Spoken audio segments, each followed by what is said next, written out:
Well, good evening, everybody. It's the Cryptid Huntress. And boy, do we have a great show lined up for tonight. I was just telling Gary, we've got Gary Spikes Sr. in the studio tonight, y'all. I was just telling Gary, my mind is still in muscle cars, okay?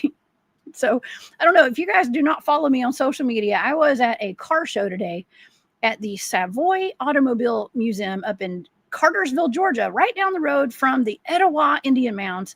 And I want to give a huge shout out to my dad. His Mustang, he has like an old 65 Mustang. It's really nice though. He got in the top, he said he got in the top 20. There were 300 cars there registered. They had a waiting list. Like they cut them off, y'all, because there were so many cars out there today. Out of 300 cars, he got, and let me show you, maybe I'll show you a picture of my dad. He was so proud. I was proud of him. My sister and I, we went up there and saw my dad.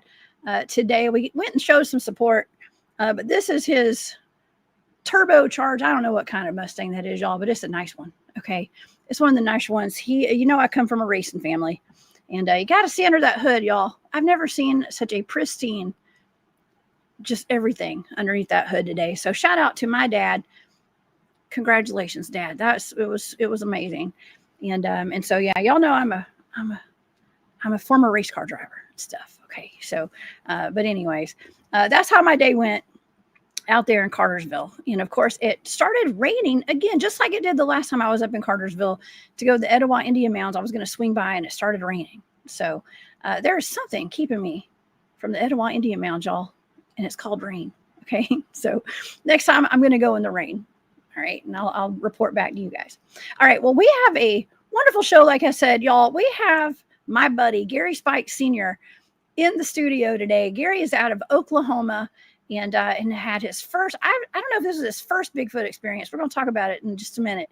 But back in 1977 on a camping trip, they had some wild stuff go down with a Bigfoot chasing them and they were camping. So can't wait to hear about it. He also has Dogmen and Bigfoots on his property out in Oklahoma. You guys probably know Gary from a lot of the chats.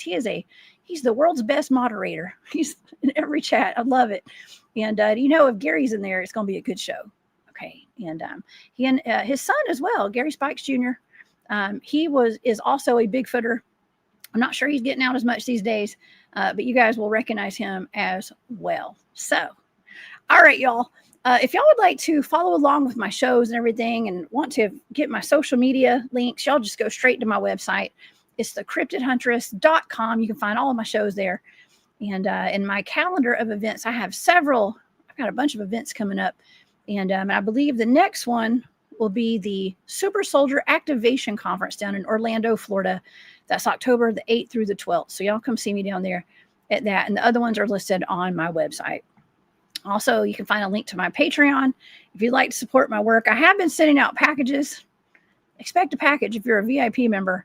Or if you're a VIP member last month, and I think I was a little behind, so you'll be getting yours this week as well. They should be there early, hopefully next week, okay, to your house. But also I have War Woman Goods as well. That's my shop over on Etsy. So thank you guys so much for your support, and thank you to all my channel members with the Hunt Club. Okay. All right, y'all. Let's get to our show tonight, because this is going to be Gary's first time on the Cryptid Huntress channel. And I want to give a shout out to everybody. Our chat's been popping since way before the show started. So what's up, y'all? Thank you all for being here. And I know Gary brings in, he's got a lot of friends. Okay.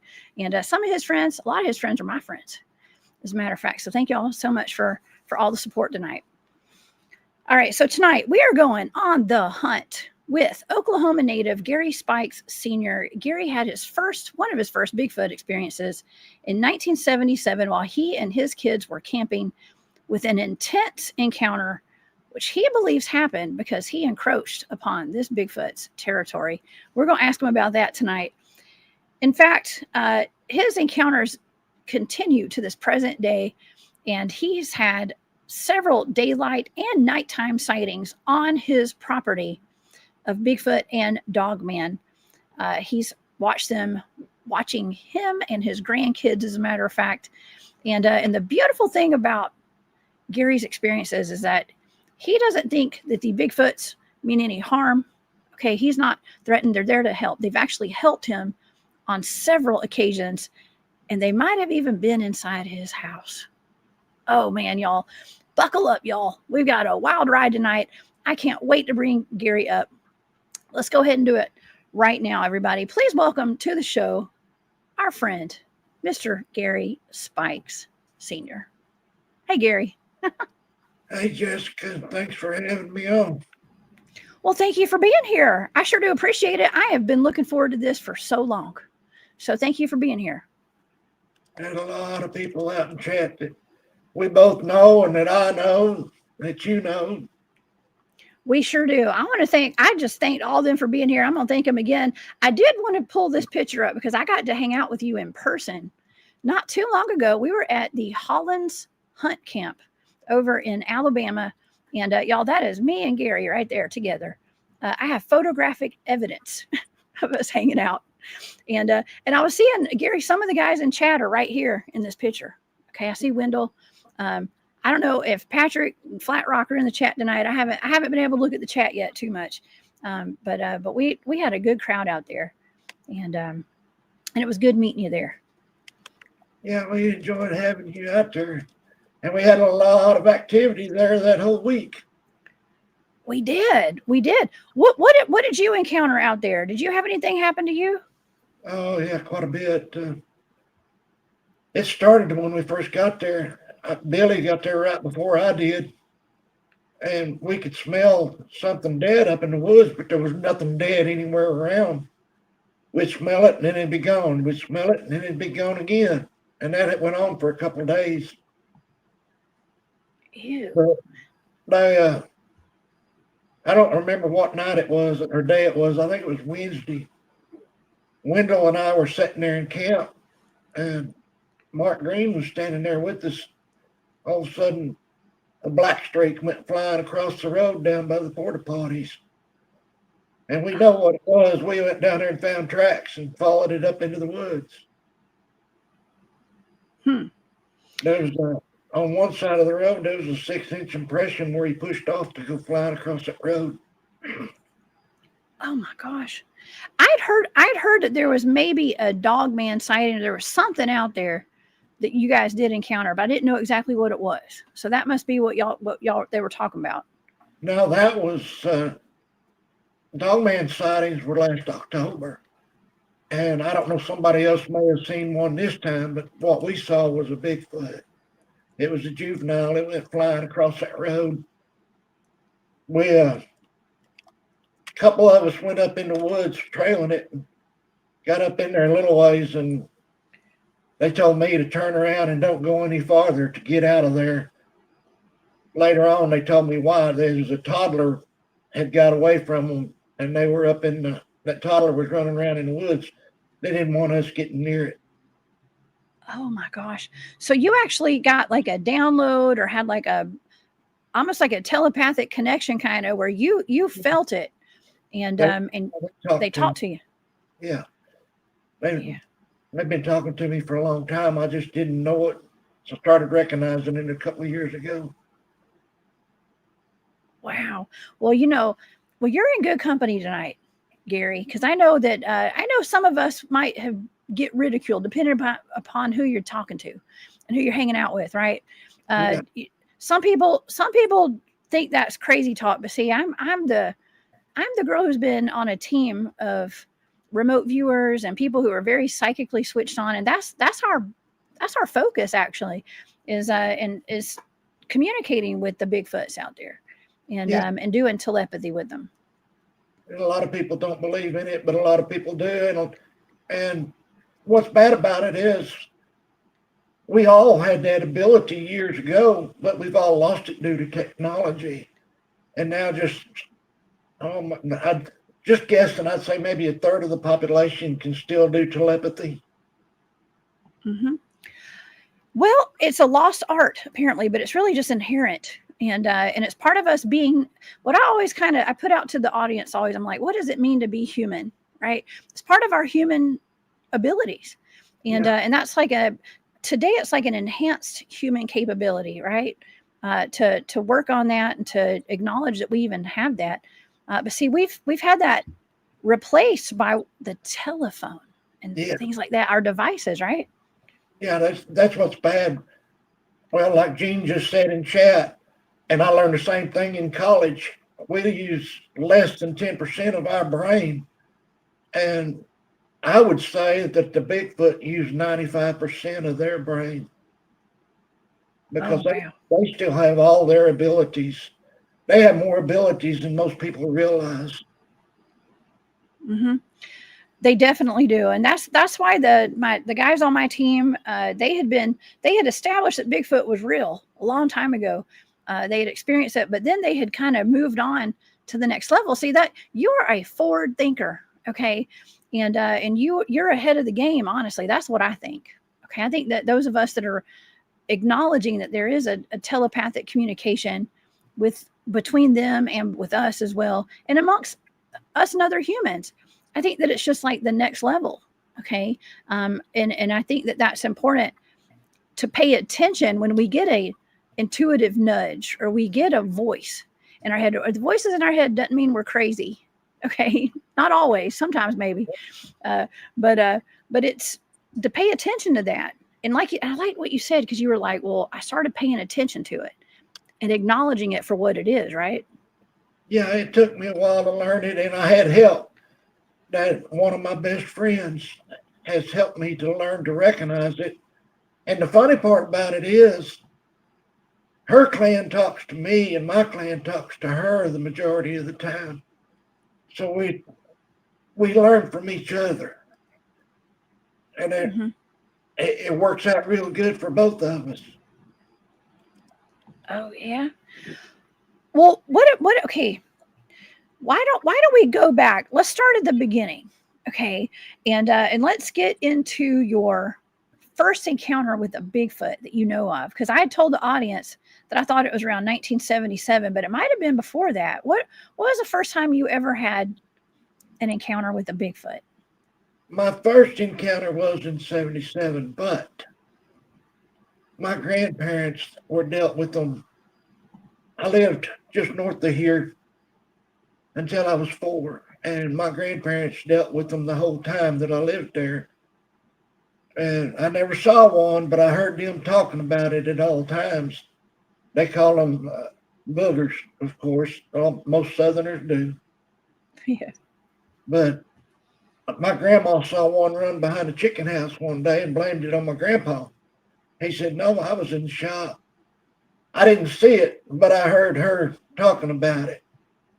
And but when I first realized it was in 77, and I started to get in the truck, I felt something brush the back of my shoulder, turned around and didn't see anything. Well, we went ahead and got in the truck and started to leave, and that truck started shaking side to side. I thought it was going to turn over. I floorboarded it and took off. We could hear the footsteps coming behind us, and I was doing over 50 miles an hour. But you could hear his steps hitting that gravel road.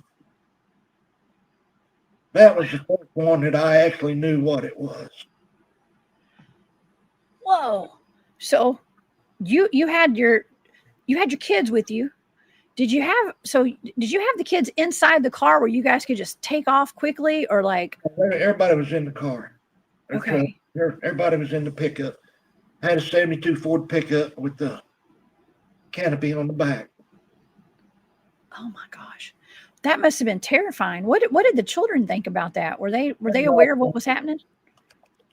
Everybody was screaming at me. I was wondering what was going on and scared it was going to turn my truck over is what I was worried about. Oh my gosh. Okay, so did you get a good look at it? No. No. With that canopy on, I could, and it was dark. Mm-hmm. That canopy, I couldn't see anything behind me. I couldn't see anything in the rear view mirrors. We definitely heard it, and we definitely felt it trying to turn that truck over. Oh, you think it was trying to flip you over? It's more or less just scaring us to get us out of there. Mm-hmm. And I don't blame it. I had stepped behind after everybody got in the truck. I'd stepped behind the truck to take care of business.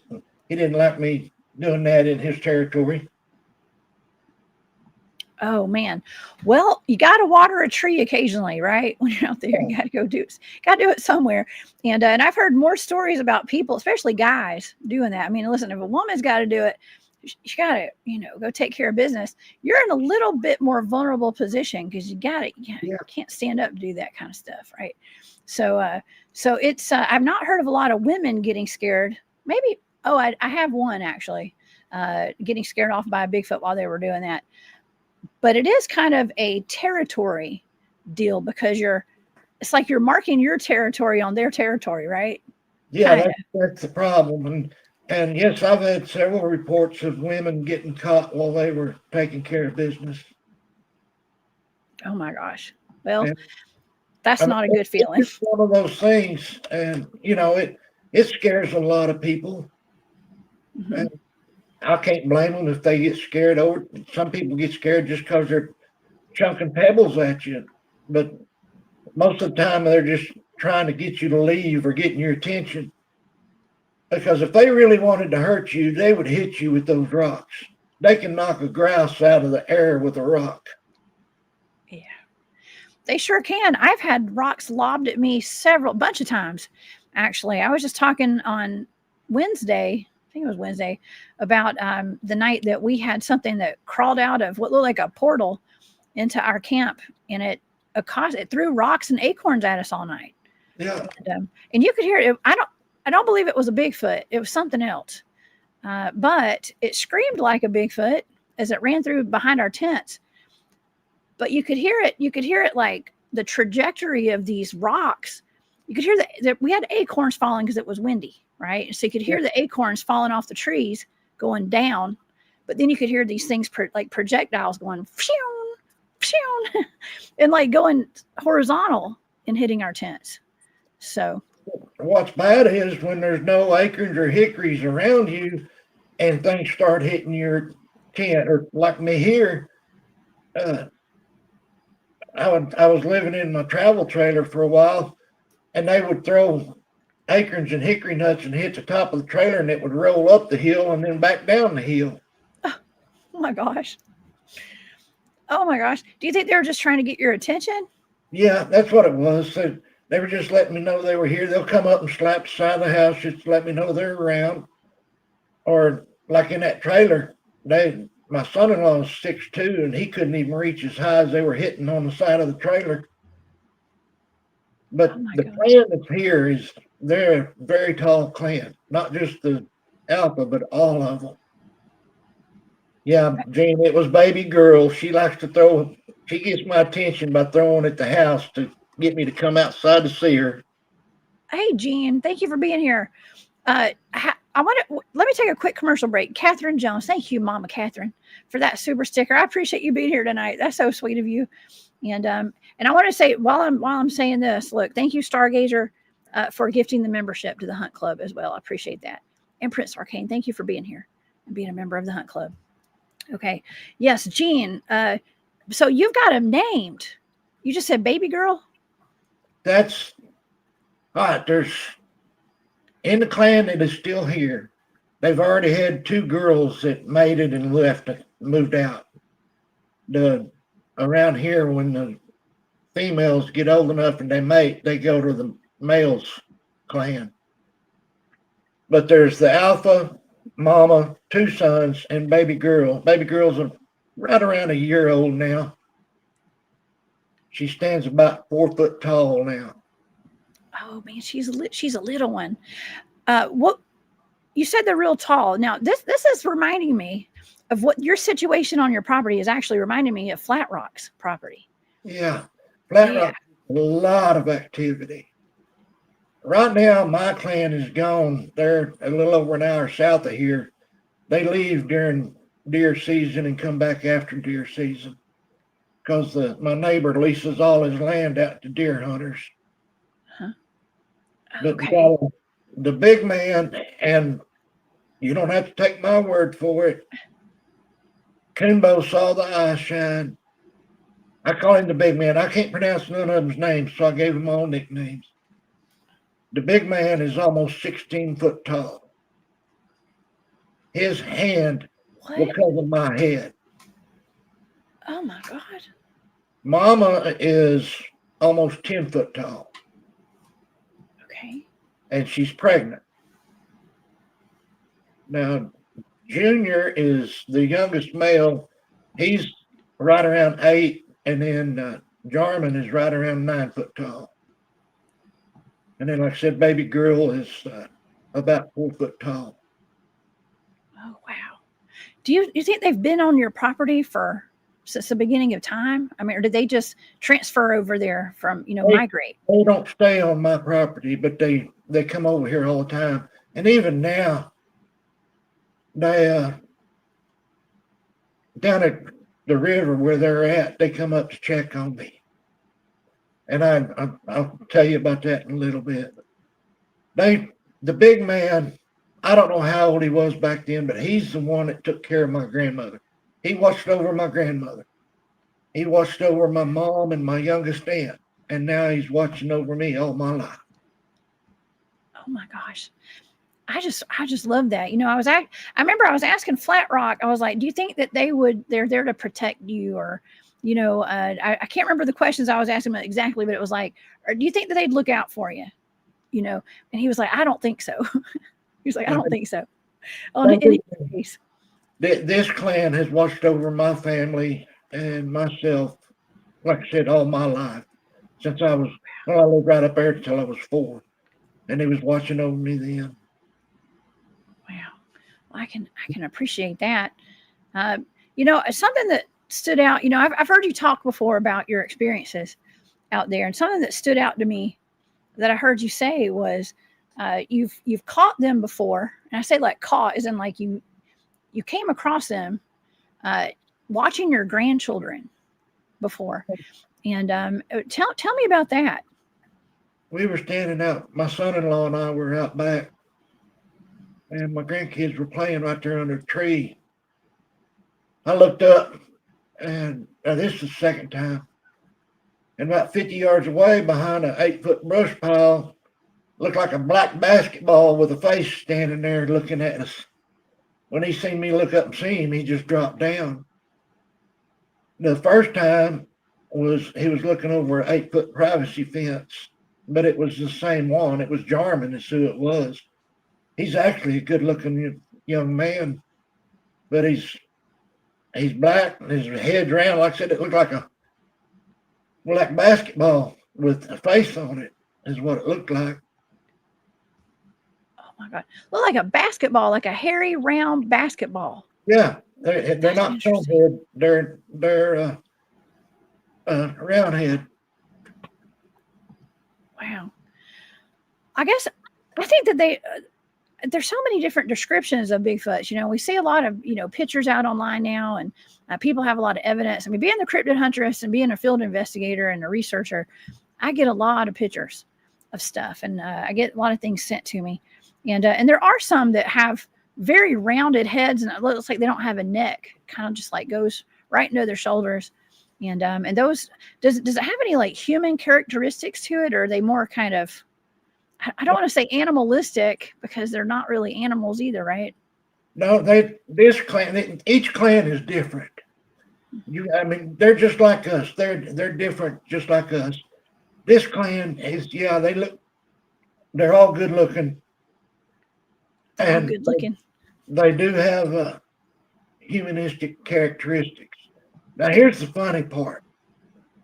Every one of them except baby girl has got sky blue eyes. Baby girl has got slate gray eyes. But I'm expecting her eyes to change colors to blue just like the rest of them before she gets too much older.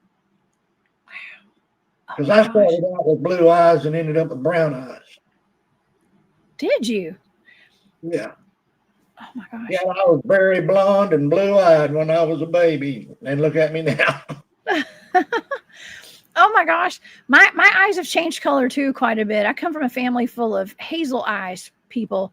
And some of us have more blue hazel eyes and the others have more green hazel. And I got the green. Yeah. And they've changed a little bit throughout my life as well. That's interesting. Now, when you say blue eyes, do you mean in the daytime they're blue, or do you mean blue eye shine? No, they're during the daytime they're sky blue. Yeah, I'll be. That's amazing. I haven't seen any eye shine from them. Kunbo has. I haven't. I'll tell you that story right quick. Okay. You know about what happened last October down at Alabama? I do. Would you like to kind of give the audience a little bit of information about that? We were camping down at Alabama last October for a meet and greet. There's over 121 people there that signed in. I don't know how many was actually there. But on Sunday, the next to the last day, I was standing there talking to, I can't even remember who I was talking to now. Next thing I knew, I was on the ground and trying to get up, and I went down again. I passed out twice. Golly. And luckily we had a nurse there, and he come up and he told Mark to, I hope Mark don't mind me using his name. Mark's in the chat right now. They, Mark Green. He told Mark to get an ambulance right then. Mm-hmm. So Mark called an ambulance out. Well, they took me into the clinic and I was critically low on potassium. I mean, way below 2, which you're supposed to have over 4. Mm-hmm. He wanted to put me in ambulance, in the hospital, and I said, no, I'll go home. And you live out in Oklahoma. You were in Alabama. Yeah, it's 13 hours away. Yeah, that's a long way. Well,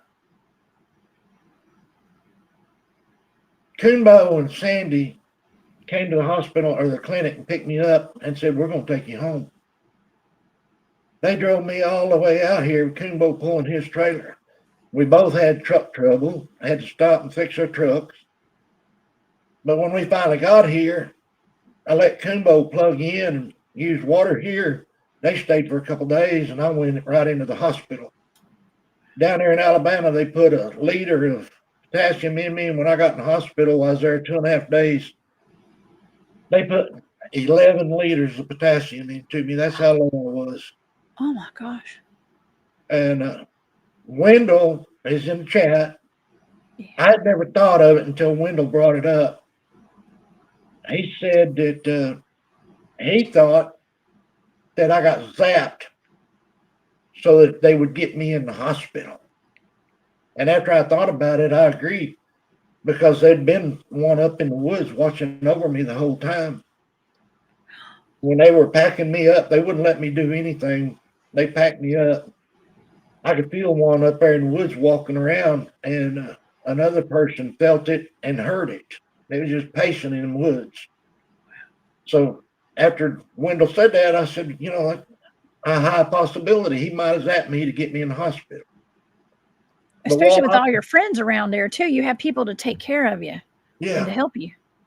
While I was in the hospital here, the first night Kunbo was parked out here. Now he told this on Woodwalkers. You can go back and find where they interviewed him, and you can hear it yourself. The first night his dog kept alerting on something, but he didn't see anything. He'd go out and look and he didn't see anything. The second night the dog alerted, he went out and he looked back down towards the backside and he saw eye shine. The next morning, he went down. The dogs wouldn't even go outside to potty. They would not go outside at all. Next morning, he went down there and looked. And the way he put it on that interview, he said, when Gary Spike says he's got a big one on his place, you best believe him because this thing is huge. Yeah. Oh How my about gosh. my head off? Oh But my God. he is, like I said, the big man's almost 16 foot tall. But he's a good man. He's a real good man. He don't bother anybody. He takes care of everybody. And he watches over me. Now, here's where everybody don't believe me. He follows me. When I go to Brown Springs, him and his two boys follow me. And they watch over us down there. They follow you. Yeah, when I go to Alabama or go to Kentucky or Dogman Ranch, he asks the locals to watch over me. And they do. I've never had any problems other than my health at any of those places.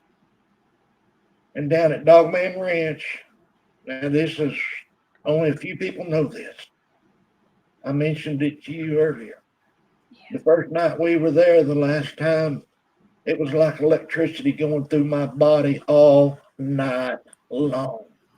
But the next day, I woke up feeling better than I had in a long time. I had enough energy I could get up and walk around and just had a good time that day. Wow. So they got turbocharged. You got turbocharged by the cryptids. Yeah, that's what I said. They're not all bad. Yes, I'm not saying that there's not bad ones out there. There are bad ones out there. And everybody knows it. I know it. But there are good ones. They're not all bad. There's the majority of them are good. They will help people if you let them. Well, I have to say that there are, in my opinion, there are no coincidences. And if you feel intuitively like, and Wendell felt it. I got to hang out with Wendell myself. I like Wendell. What's up, Wendell? If he, if that's a thought that you guys had, that maybe they zapped you at Hollins when you're surrounded by friends and people that could help you and take care of you, it jump started you, and I hate to say it like that, but it kind of jump started you into getting the care you needed and to be taken care of and to get back home safe. You had Kumbo taking care of you, making sure you got home. And once you got there, you were able to take care of whatever other health problems you had. Yeah. I think that's a blessing. If he hadn't have done that, I might not have made it home because I would have tried to drive home by myself. And I might not have made it home. Because like I said, it's a 13-hour drive for me. Oh, yeah. Everything happens for a reason. That's what I always say. I agree. And God is the biggest part of my life. And God does not always do it himself. That's what a lot of people does not understand. God will work through other people or other things to get his will done. Mm-hmm. And I believe God has been working through or having the Bigfoot take care of me for a reason. I don't know why God's keeping me around, but he's keeping me around for a reason. And I believe that's what he's having him work on me. Oh yeah, God is good, and I'm glad you're here. And if it takes him getting the Bigfoots to take care of you, I'm glad. You know what?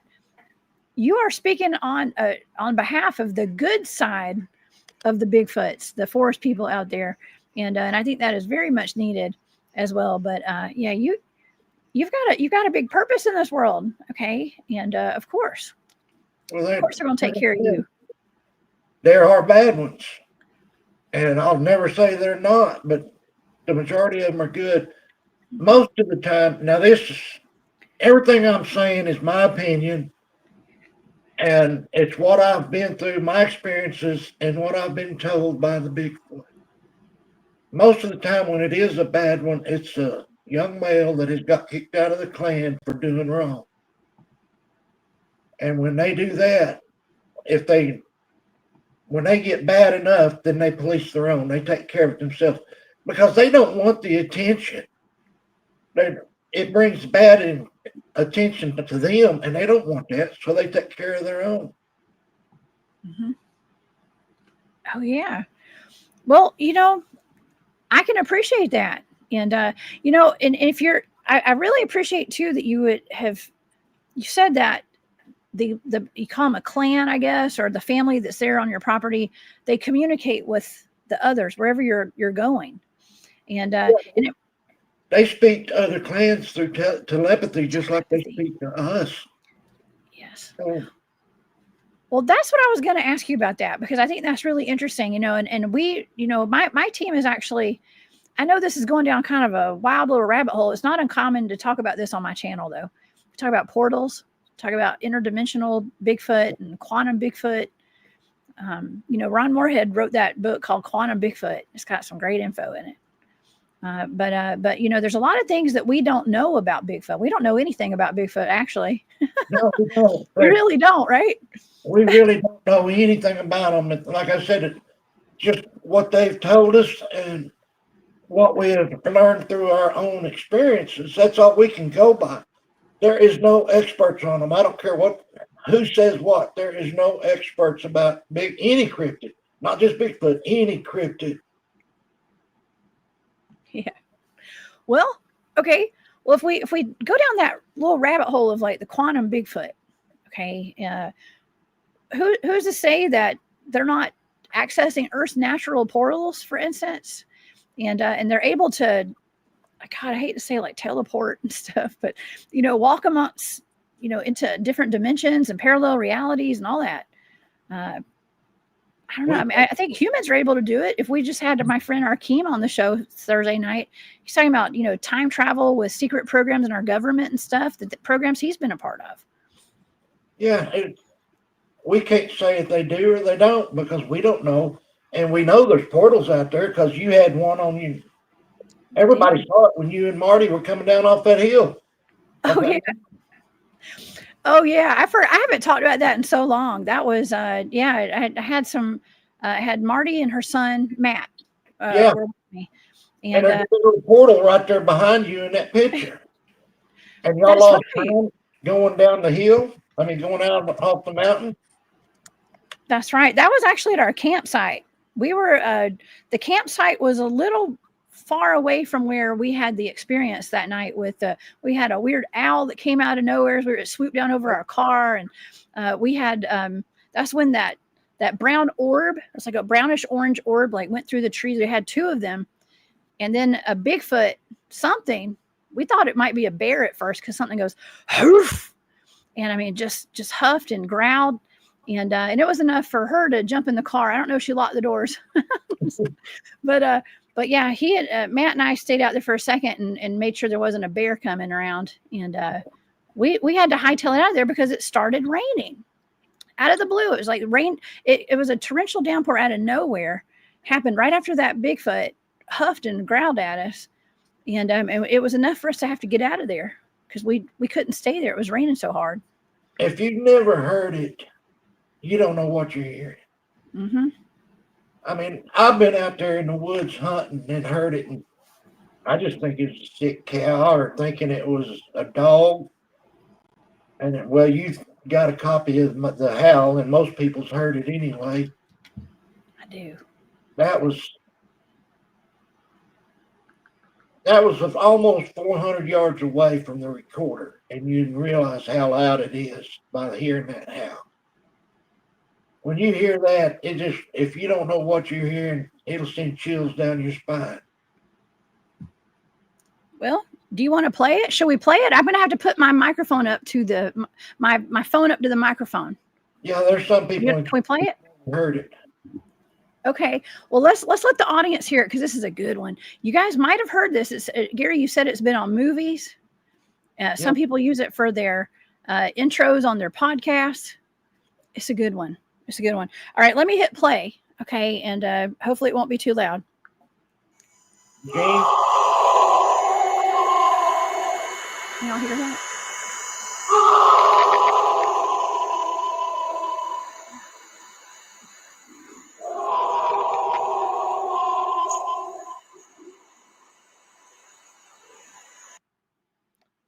That was it.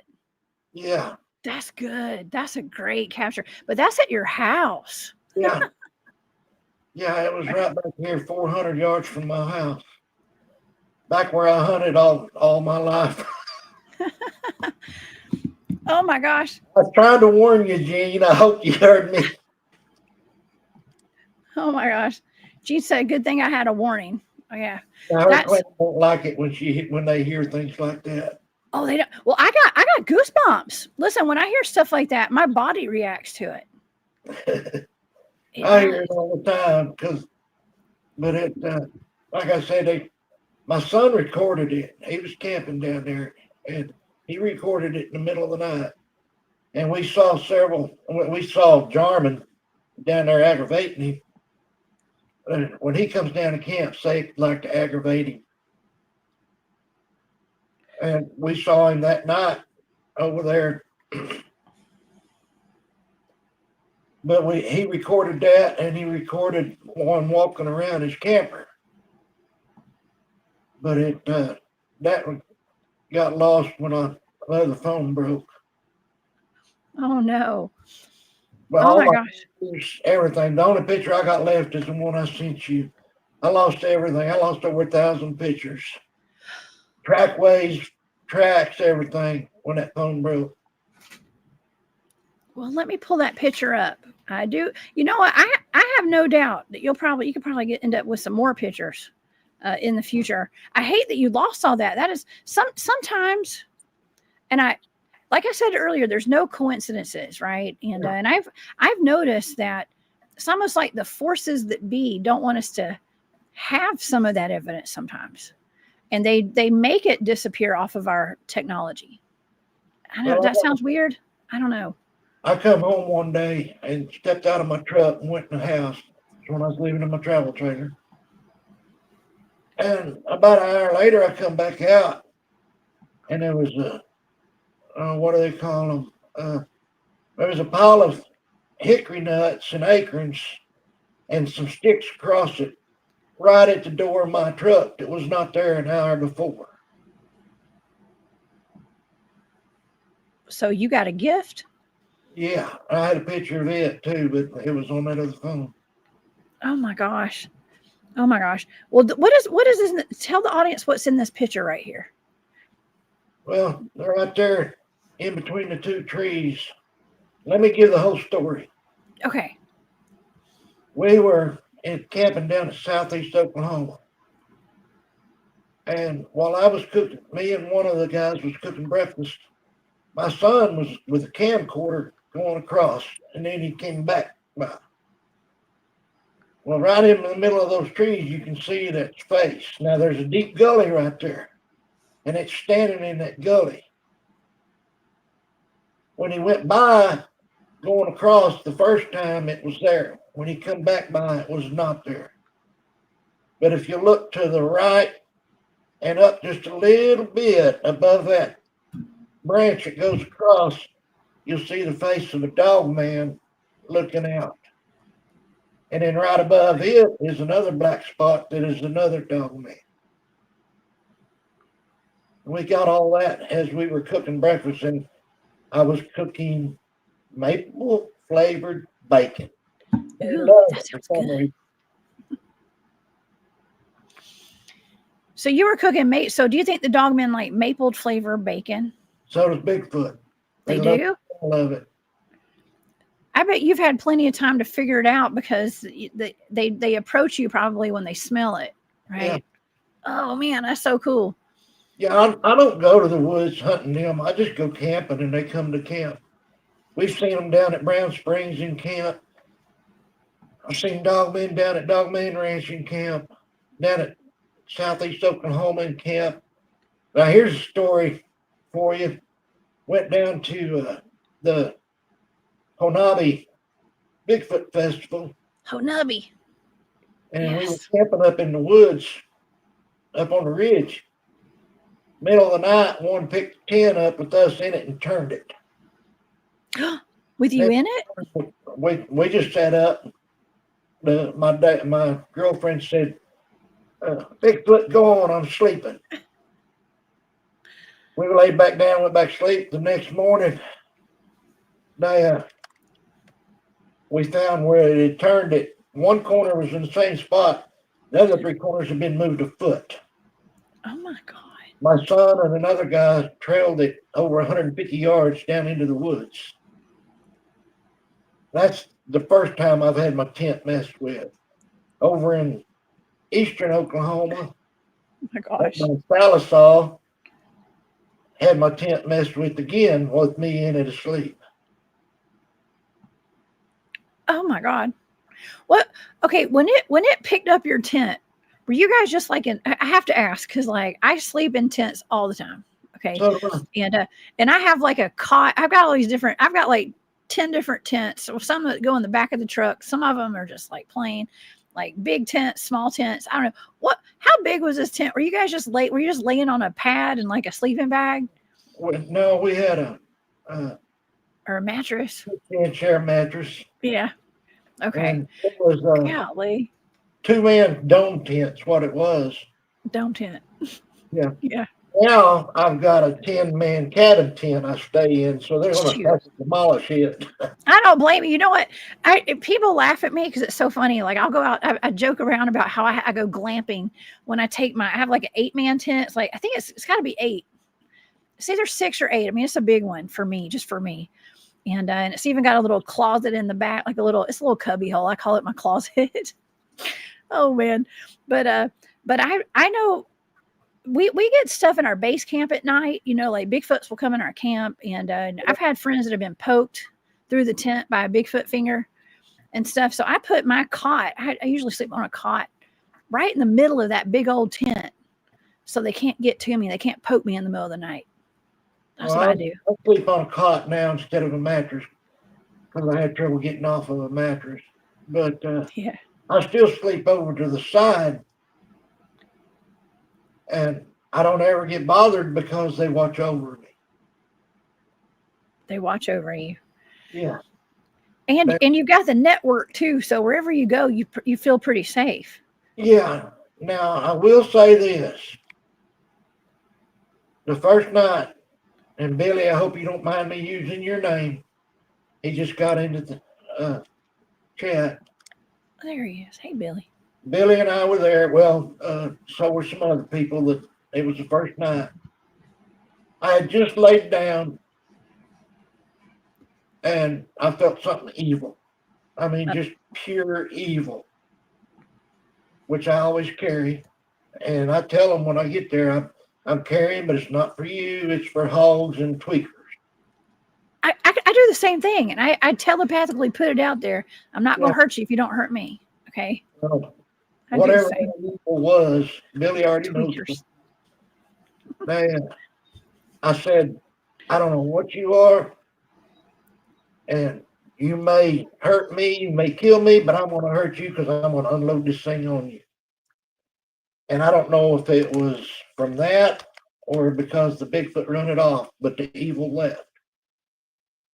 And I think it was that night, later in the night, Billy was coming up to check on me because he knew I'd had a hard drive coming down there. He said he got up fairly close. He could hear my CPAP running, but then he heard a growl. So he didn't have a light or nothing, so he just turned around and went back to his truck. Oh, no. Is that right, Billy? Tell me in chat. And I think that's what you said. And, oh, my gosh.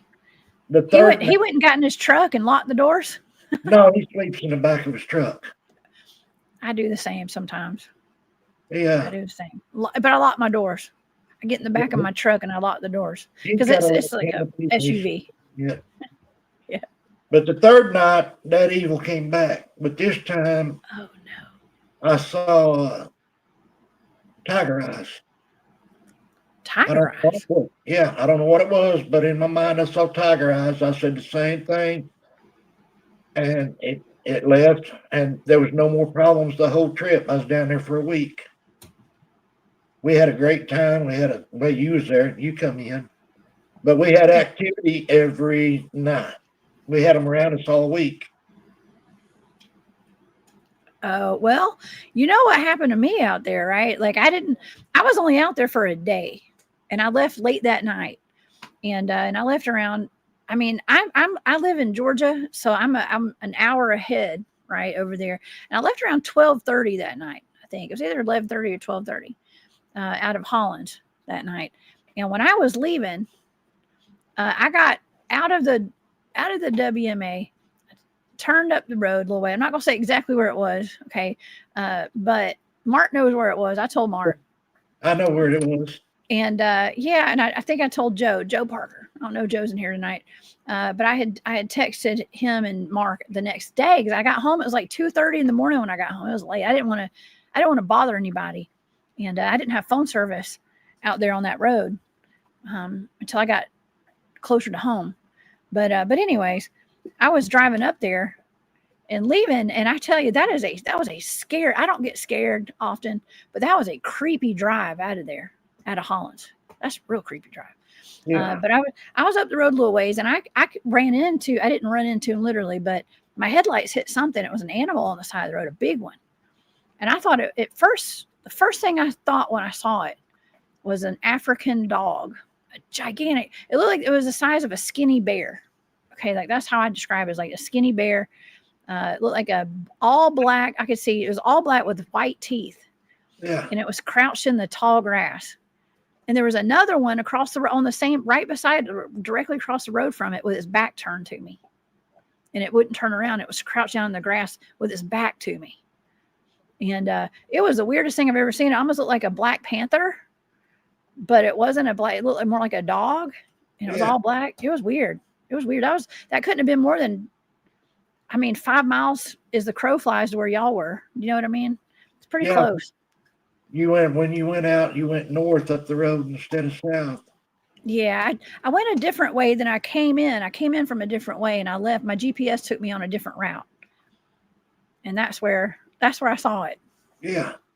Yeah, I think Mark's talked about it, that other people have seen something up in there too. There is, I will say this, there's something bad there in Hollands, but it's also good. Yes. We all had activity there. Everybody talked about it. They saw orbs, and we saw that one. Wendell got a glimpse of it. Mark talked about it, and then Mark interviewed Stacy, and she was telling how that one was waving at her from behind me. That was there was one back in the woods waving at her. Really? Yeah, she would look down, be playing with her dog or something, and I'd say, Stacy, it's waving at you again. She'd look up, and sure enough, it would be waving at her again.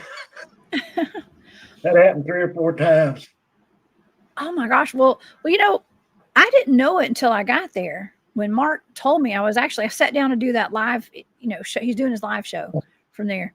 And I didn't know until he told me that a hunter, the word on the street was that a hunter had been found there with his body kind of contorted, dead. Yeah, they found that, and there was another story there about an abandoned campsite.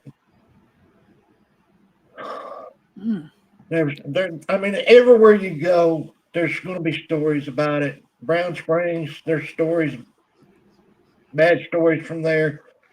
But there's another thing. Brown Springs, Hollands, all of them has got ley lines crossing under them. Brown and Hollands is covered with quartz. I even brought some of the quartz home. I've got it in there on the mantle. You know what, Gary? Everywhere I go, I take a piece of quartz home with me. Yeah. Seems like. I know people tell me to quit doing that, but it is what it is. Yeah, I collect it too, but the only places I go that's got it is Hollands and a little bit up at LBL. Mm-hmm. Oh man, yeah! You're just waiting. One day, I'm gonna see a hologram of a dogman come out of one of those rocks. It's gonna be in my house. Well, that. I guess I'll tell you that story too. Oh man, yeah. Twice now. One was just a week and a half ago. The other one was about a month and a half ago.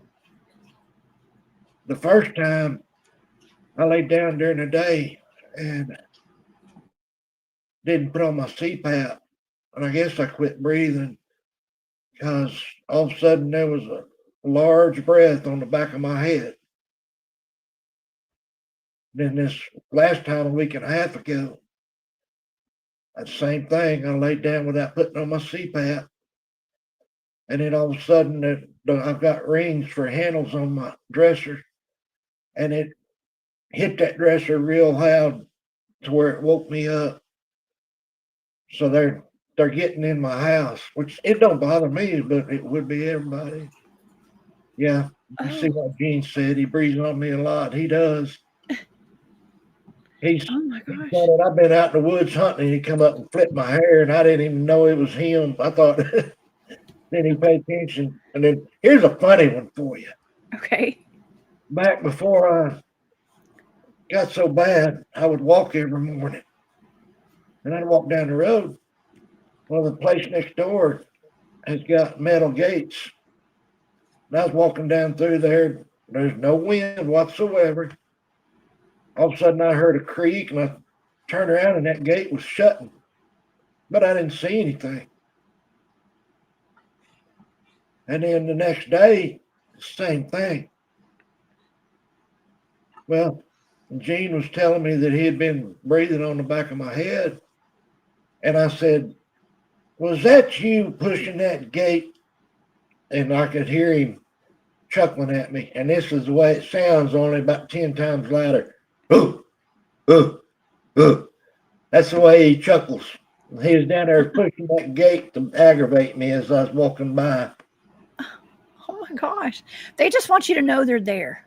Yeah, that's what I think.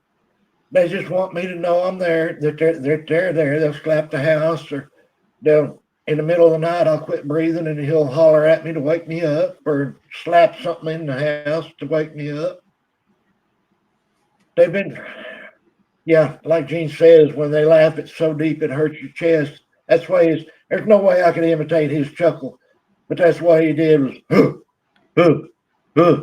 And I knew it was him chuckling at me. Well, okay. I was kind of joking around about the quartz, being in my house, and one day a hologram of a dogman's going to pop up, or a hologram of a Bigfoot from that quartz. But how do you think they get into your house? A lot of people think it's vibrations. Mm-hmm.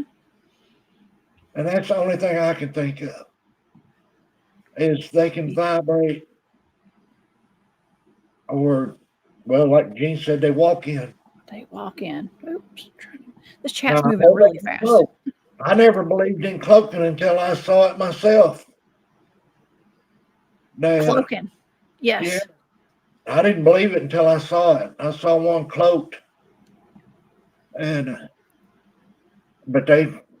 evidently they just vibrate and walk through the walls, I guess. Mm-hmm. And there we go, right there. Truth Seeker just said it. Astral phase. Let's see. And this chat is flying tonight. It is. I can't keep up with it. I'm trying to. That's how I'm. Astral phase. There we go. That's how I saw them and know what they look like. Hey, River, how you doing? There's my buddy, River Morris. But let's see. Oh, there we go. Hey, River. Well, that's it's common for people who have had, they claimed, and I've had ETs in my bedroom before, twice, that I know of. And we always wondered, like, well, how do they get in there? I've had creatures in my home that weren't supposed to be there, and I didn't know how they got there. But, people say, well, they'll wake up and like their wall will be red, or they'll be like it's almost like a portal's in their wall or something. It's almost like the walls open up, or the ceiling, or, people have been seen like going through windows and stuff. I mean, but also, okay, so there's that factor. Like there could be some kind of portaling going on. That it could be it. I mean, who knows? The only way we'll ever know is when God tells us. That we don't know, but somehow they do. They get in here and they've woke me up several times.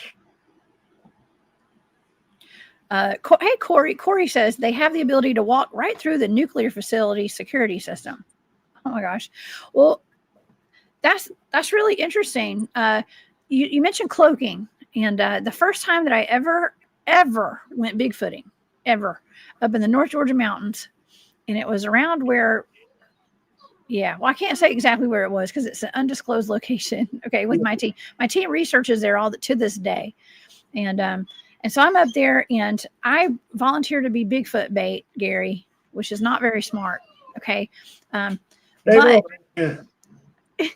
it was fun though. Let me tell you, it's fun, and it's very dangerous. So I don't do this at home, y'all. Okay, but I volunteered to be Bigfoot bait, and I think what happened, I thought a person was like running up behind me, but it turned out to be there's nothing there. Yeah. But I heard it, I felt it. Excuse me 1 second. Hold on. Okay, sorry. My dog. I had to ask my son to help with the dog. Okay. But I was running. I was not running. Something was running up behind me. I was walking. I braced for impact. I thought that one of the guys was going to run up behind me and say, "Boo, gotcha." You know, and I was thinking, man, that's so not professional. Why would one of those guys do that to me? You know, and whenever the person, I thought it was a man, ran up behind me and nobody scared me. They just swept my legs out from underneath me and kept going. And I looked over and there was nothing there. There was nobody there. And I had never heard of cloaking Bigfoots. I didn't know what was going on. I'd never been Bigfooting in my life. And that was the first experience that I ever had Bigfooting. You learned the hard way. It was exactly. Like I said, I didn't believe in it. And after my heart attack 2 years ago, my sister stayed with me to help take care of me. And we were standing outside and we heard a creaking sound. It was just a real slow creaking sound. Walked around the back of the barn, couldn't see nothing, but you could see a limb just slowly falling. And when it hit the limb down below it, they just shook like crazy. I walked all the way back to the fence and could not see anything in that tree, but there was no wind to cause that limb to break. And that limb was a 6-inch diameter. The next day, that limb, there's no way it could fall out of that tree on its own. The next day, it was thrown over to the side.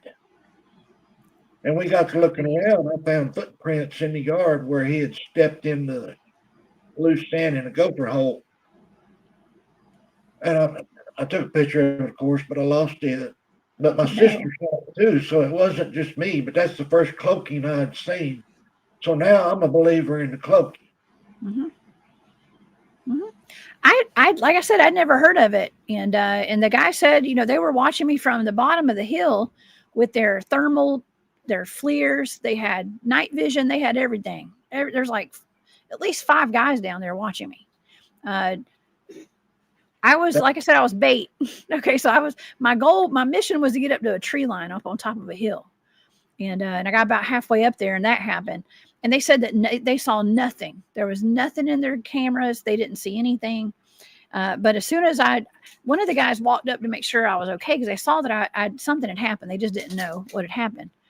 And so Craig came up, and one of the original team members out there, and he was like, "Hey, are you okay?" And we saw, you know, you put your arms up in the air a little bit, and that was the distress call, because I didn't have a radio or anything. Yeah. And I didn't put my arms all the way up.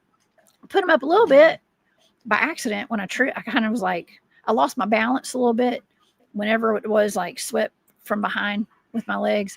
And so he and I walked up to the tree line, and they observed a Bigfoot peek its head out from behind a tree right in front of me as I stood there. And I couldn't see it because I had no equipment on me. It was just me and my backpack. Basically. He was probably over there giggling because he had done that. Yeah. We are their entertainment. They love to pick on us and tease us, and you know, it's funny. They come up and look at my windows. I don't care. I haven't seen them, but I don't care if they do, is what I'm saying. And then the other day, I was sitting here. My aide was even here.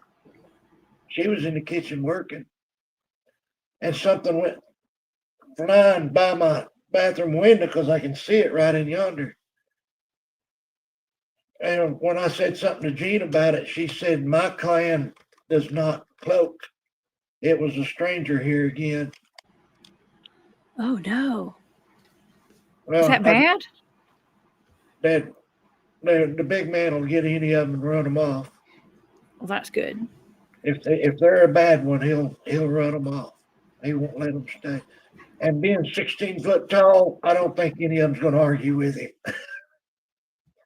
Yeah, I don't either, and that's good. It's almost like your property security guard there, and Basically, can't fight with him. That's what I was saying. I've been all over these places back here hunting, and I told you before that we started. The mountain lions never bothered me. The bears never bothered me. Even snakes. I very seldom see a snake back there. They keep them all out of here. I don't have to worry about it. We sat right here in the backyard and watched mountain lions. And then we've seen a bear walk down the fence row and standing right out there in the backyard.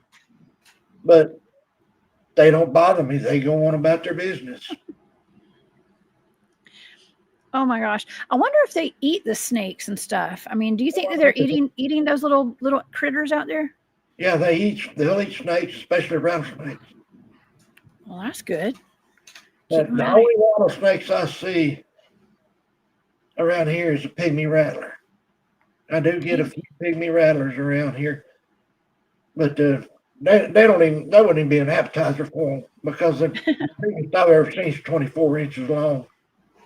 Oh man, it'd be a little tiny appetizer, like a little olive. Okay, it might be an appetizer for baby girl, but none of the big ones. Oh yeah, I wonder if they are immune to the venom. I wonder. I never have asked. I should ask, I guess, and see what. Put it on the list.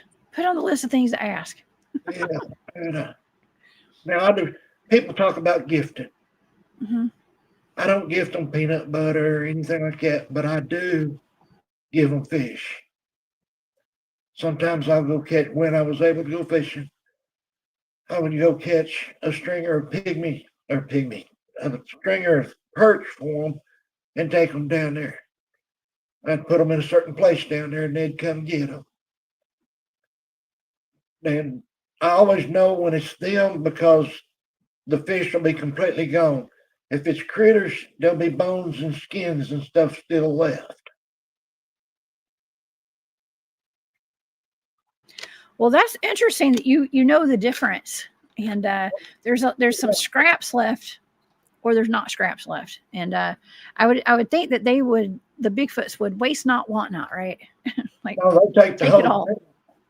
They take it all and go eat it somewhere else. And they don't take more than they need either. To give you an example, I've got a tank out there that I've got an aerator in it. When I come in, I usually come in late enough of the evening from fishing that I don't feel like cleaning the fish until the next day. I turned on my aerator and it quit. There was 18 nice sized bass in there, every one of them from a pound to 2 pounds. Oh no. They all died? All but one. The next morning, all but one was died because the aerator quit. So I took them down there where I usually put them, and I told Big Man is there. I always tell him when I got fish there. The next morning, there was 5 gone, but nothing was touching the rest of them. The next day, 5 more. The next day, 5 more. The last 3, nothing ever touched, but there was nothing left either. They just shrunk up to nothing. But they've got 5 a day. They don't take more than they want. Same line with the gardens. I bought this place from my parents in 01. We actually bought this place originally in 71. My mom always had 2 gardens, one for us one for the forest people. And nobody was allowed to do anything in that one for them. That was theirs. Well, when I bought it and started raising a garden, I didn't put out 2 gardens, but I told them, I said, you come get what you need, but don't strip it. Leave me some too. And that's what they would do. They would get what they need, but they never just took it all. Wow. They were considerate. They weren't like those pesky deer out there. They're going to eat everything, and those rabbits, right? They'll come in and eat everything out there. Mm-hmm. But if you respect them, I've learned this the hard way. If you respect them, 95% of the time, they're going to respect you. Mm-hmm. And if you go out and lay down the rules, then they're going to respect it. All right, I was telling you how a baby girl would come throw acorns and nuts at the trailer to get my attention. Well, one day I wasn't doing very good at all.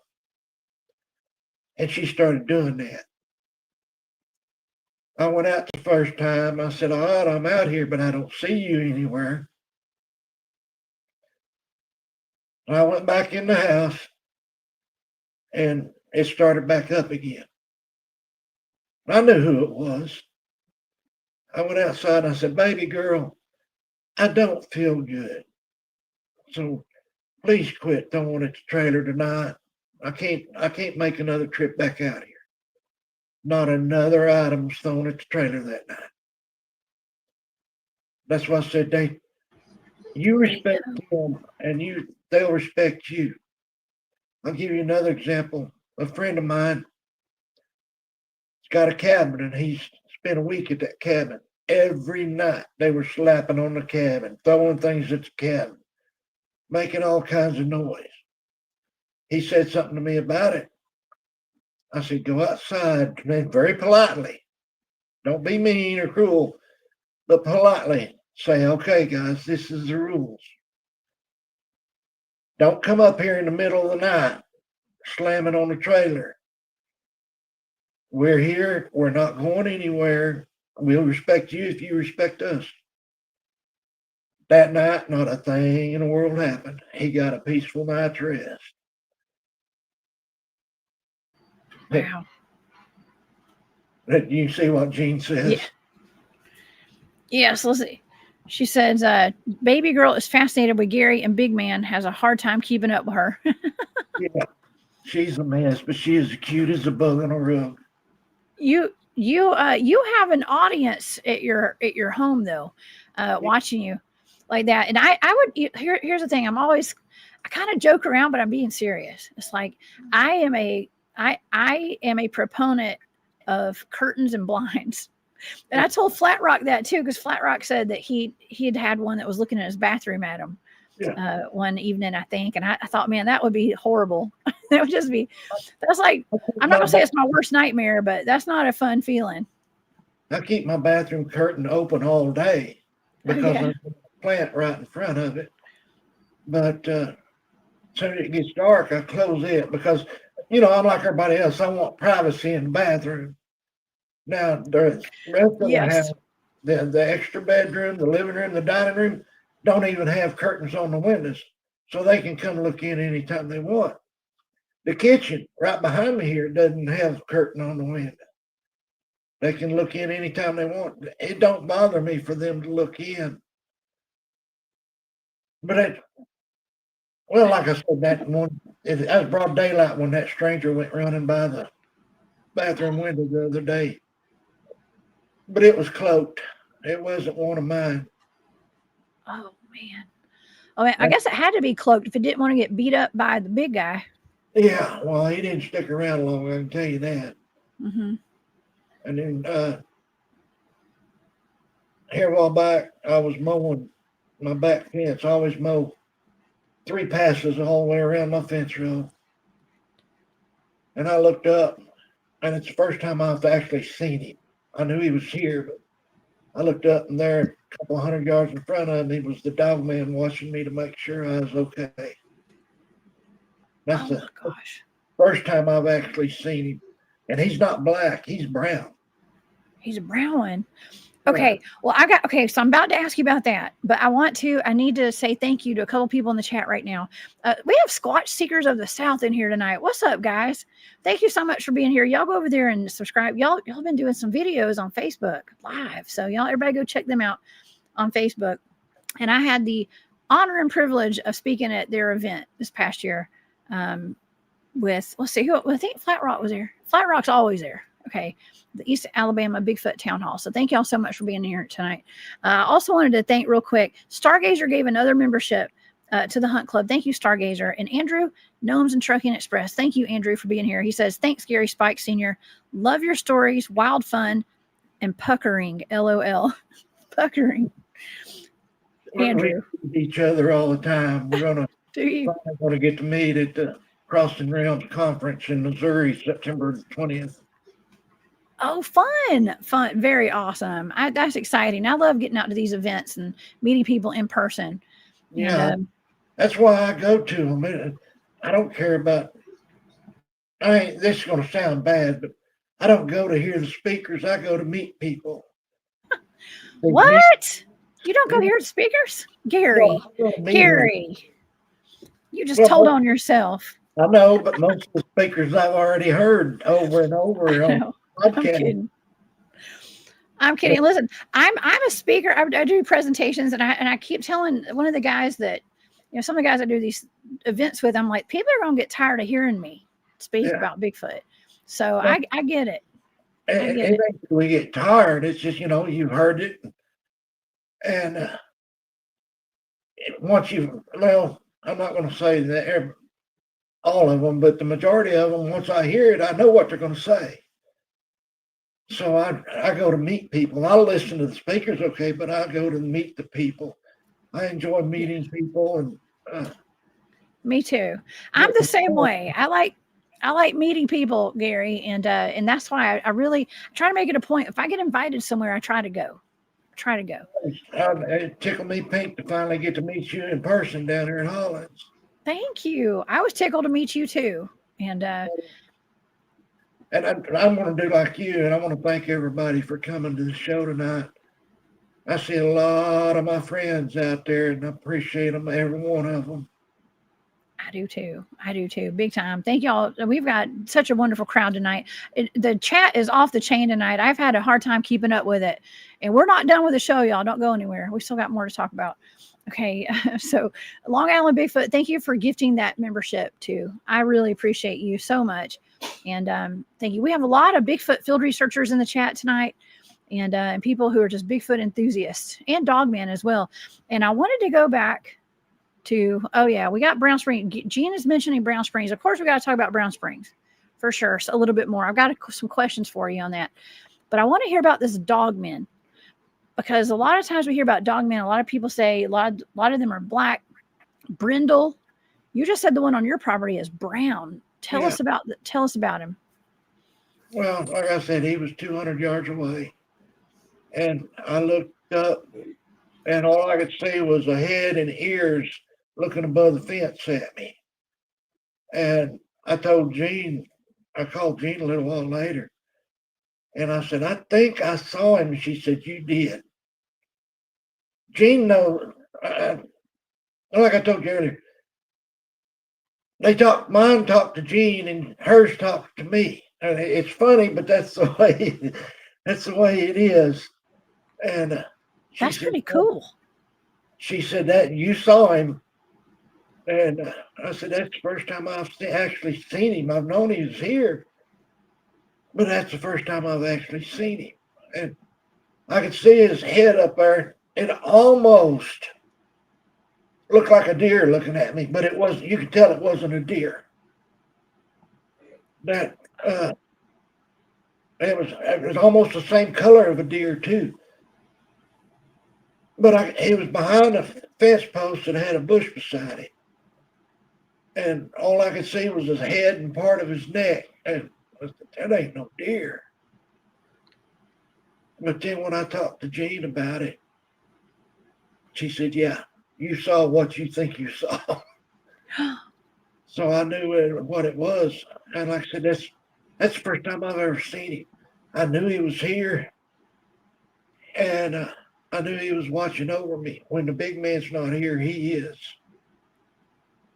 But Well, right that is now, I'm worried for all of them because these deer hunters have got cameras totally surrounding me. The same guy owns all the land around me. And he's got it leased out, and they've got cameras everywhere. They're traipsing all over the place. Oh no. So I'm afraid for my cryptid family is what I'm afraid of. Oh no. Well, you know what? There's something that I've learned through. I've learned a lot. I still don't know nothing. We don't know everything. They are very good about staying away from cameras. Oh, you ain't just a kid. Real good. I mean, I've never put one up to catch a Bigfoot. And we were having problems with people. So I put up a couple game cameras. And I'd catch the deer, I'd catch the other animals, but never caught them. They knew exactly where they were at. Down there, hi Joyce, long time no see. Down there at Brown Springs one time we put up, I don't know how many cameras. Over 1,000 pictures were just black. Black. It took the picture, but they were black. Over 1,000 of them. They put some tape over the camera lens. They We found don't some know duct what- tape out there. We even had one up by camp pointed at some food, scrap food we put out. And they turned it. They actually turned the camera. Yeah, that's what they did. That's some of the investigations that I've done. We went up to a home up in North Tennessee, and the family had been having their chickens being taken out of their coop, and something was stealing them. It was either a person or a Bigfoot or a Dogman, and they had pictures of what looked like in video of what looked like Bigfoot and Dogman on their property. And we went up there to do an investigation. They had a cave. We call it the Skinwalker Cave investigation because that's what it was actually. But something was coming out before it would take her chickens. It would turn the cameras around on their house. Yeah. That were pointed towards their chicken coop and towards the cave. They're smart. I got a report the other day of them coming up and turning the cameras off, hitting the button behind it and turning it off. Well, that's smart. That's really smart. Yeah. So, I mean, they are. They're very smart. They watch and they learn. when they say, I think that they can sense those. Well, they say the IR light, the red light. They can see the light on those cameras, and they also, I think that they can detect the batteries that are in them as well. They put off an energy to them, and they detect that. They can smell the plastic. Yeah, and the batteries. I think. I mean, even me, I can, when I pulled it out, and hung them up, I can smell them. Now I have to be right up on them to smell them where they can smell them from way out. But how many pictures have you seen of a deer or a bear being away from the camera and all of a sudden just turning and walking right to it and sticking their nose against it? Oh yeah. Oh yeah. Well, yeah, there's I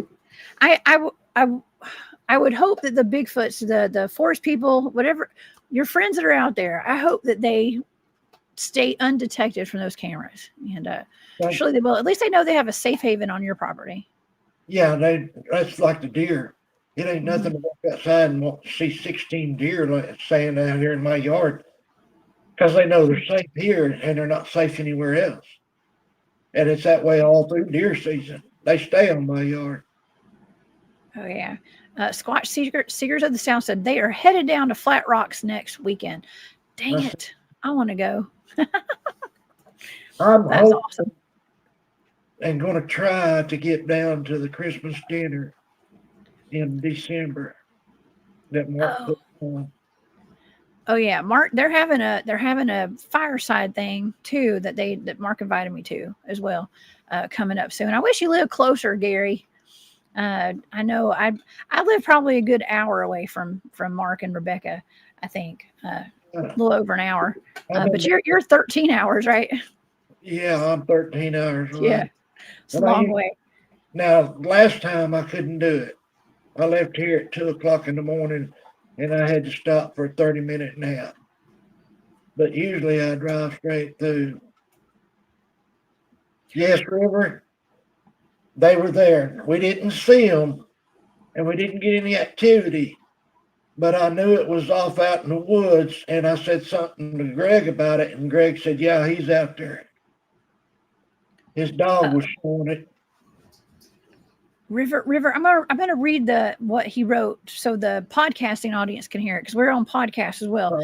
Gary, did you get a feeling that they were at Greg's man cave when you were there? Greg's man cave. That's out in Alabama. Yeah. And not too far from where I did a Dogman investigation, actually. When I left Hollins, I stopped by. Greg didn't want me to try to drive back without resting first. So I went by Greg's and spent the night. We were sitting out on the back porch having supper. And man, he can cook. Oh, he can cook, huh? Oh, you ain't just a kid. Nice. Oh, yeah. What did y'all eat? What did y'all eat? He cooks every night. He'll have a great old big cauldron full of food for us. Oh, that sounds good. But we were sitting out back on his picnic table, and I could feel it over there in the woods. And the dogs one of his dogs would go over so far and then turn around and come back. Hit that energetic brick wall, as I like to call it. Yeah, and I knew it was over there, but he didn't bother us. He didn't come out to where we could see it. But I could feel, like I told River, I could feel it was over there. I can generally feel when they're around me. I don't know why. I don't know why I was given this gift. And I do consider it a gift. I don't consider it a whatever you want to call it. Because that way I know when they're around. Well, that's a good thing. Yeah. It's good. You're very in tune to your intuition. You trust your gut. You are what I like to call psychically switched on. I didn't used to be. This has just developed in the last few years. I wonder if it has anything to do with them. You know, like you know how they've zapped you, how you feel like they have helped you with your health. Maybe when you were they were zapping you and getting your energy up, it upgraded your intuition. It's possible. That's the story Gene's wanting me to tell. Okay. Oh, I see you. Go ahead. Oh, I was just reading Wendell's comment. It's next Saturday. It is next Saturday. You only live an hour away. I need to hang out with Wendell more often, apparently. Yeah. Wendell's fun. Wendell goes to them all the time. But I can't drive down there for the monthly fire pits. But I plan on, and I may have company when I go down, if I do get to go down to the Christmas dinner. I may have company to help me drive down there this time. Okay. Oh, awesome. Well, I can't wait to see you again and hang out for sure. And Rhonda, thank you so much. Says Jessica, thanks. This has been very entertaining with Gary. Yes, it has been. Thank you, Rhonda. I appreciate you so much. That's sweet. I need to do something right quick. I'm not going nowhere. Okay, go take a break. Whatever you need to do. I'm not going anywhere. I just need to message somebody right quick. Okay. Yes, Wendell said, I'm game. Yes, Wendell. Wendell's fun. We got to hang out down at Hollins as well. And you know, everybody gets Wendellized. Isn't that what it's called? Yeah. Wendelled? You get Wendelled? You know what that is? Let's tell the audience what getting Wendelled means. Well, before we tell that, before you got there. Sounds a little sus. I got Wendelled when I got there. Okay. That's when he takes your picture, y'all, and he puts it online. Right? Yeah. Am I right? Okay. You don't even know he's doing it, and all of a sudden he's taking a picture. Yes. We have to. But, you gotta watch out for Wendell. we were sitting there under the awnings, and Wendell was to my right, and he was, of course, taking pictures of everybody. I pulled out my phone and stuck it right up by his head and said, "Hey, Wendell." He turned his face, and I snapped the picture right as he turned his face into the camera. So Wendell got Wendelled for a change. He got windled. He got Yes. Wendelled, and I posted it immediately. You're hilarious. That is too funny. Thank you for being here, Wendell. By the way, he's got his own YouTube channel. It's called Wendell. It's called Wendell. Is it Wendell 911? Hold on. Wendell 911. Yeah. And yeah, he's trying to get people to come on his show. Yes, we'll have to. I need to get Wendell on my show sometime too. So okay, I got permission. You got permission? Okay, so you had to ask. Okay, you're going to tell us something. You needed permission. The Brown Springs story. I want to hear about that. I was going to ask you about Brown Springs. Actually, it's kind of where I was going tonight. We were camping down at Brown Springs, and as usual, everybody else went up on the hill to the cemetery, and I stayed in camp. I'd been up on the cemetery several times, but one time I got very sick, and still don't know if it was from what I ate or from something that happened at the cemetery. But hey, Michael, from that point forward, I always stayed in camp. I wouldn't go back up on the cemetery. Well, everybody was up on the cemetery, and I'm sitting there in my pickup. I got out to tend to the fire,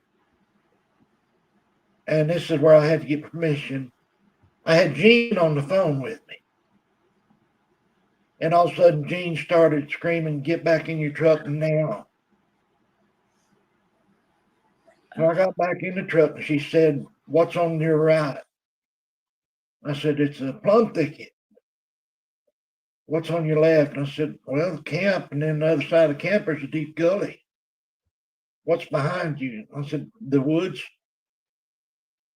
And all of a sudden, I don't know how to say it other than it felt like my chest was going to explode. Oh, no.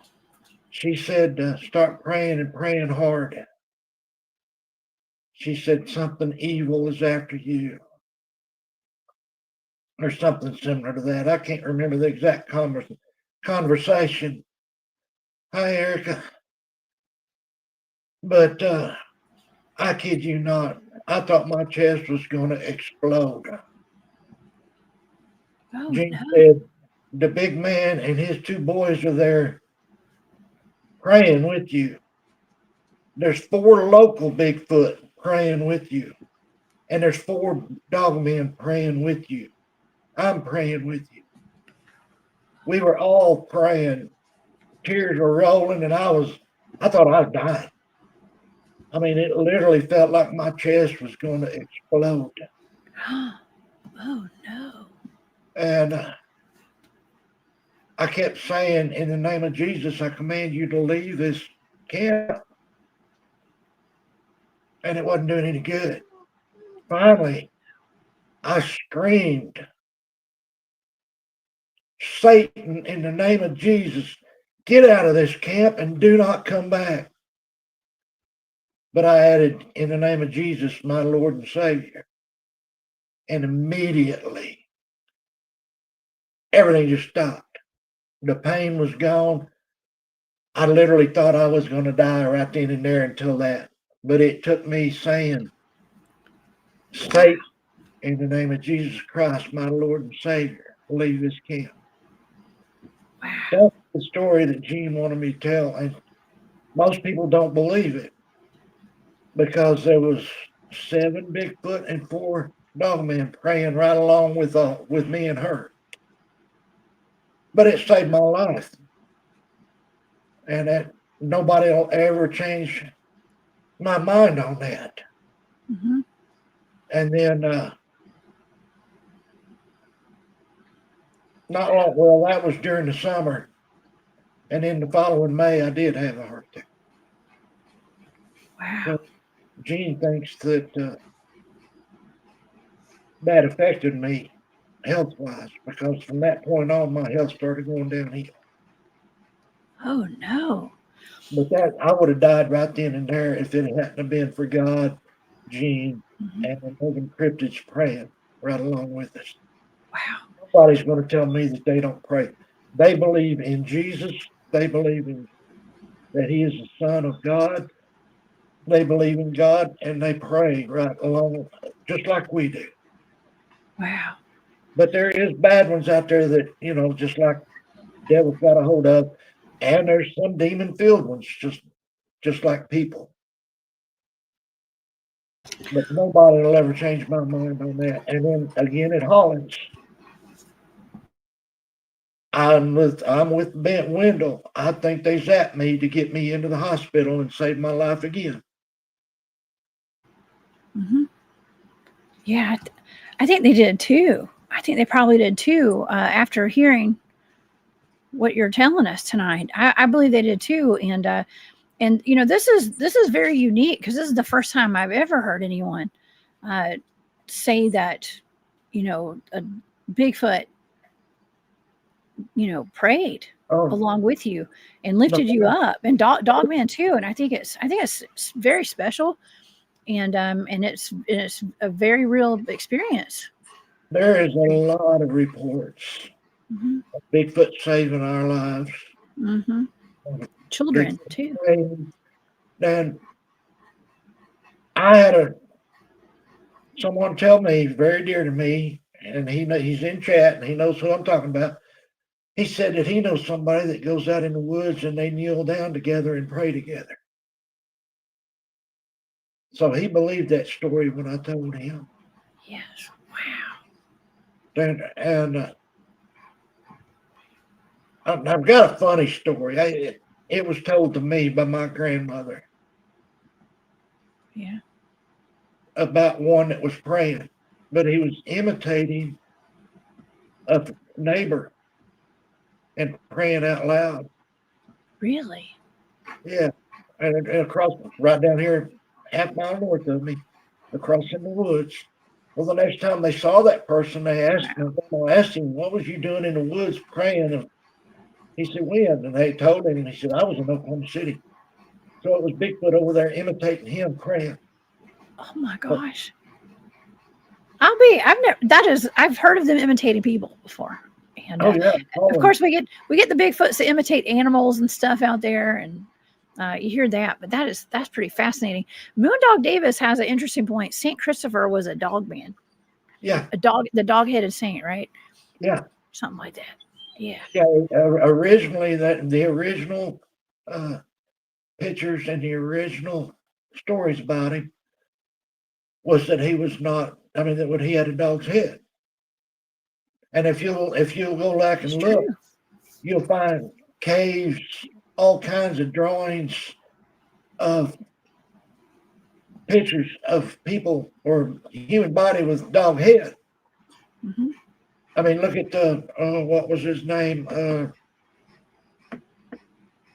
Can't even think of his name now.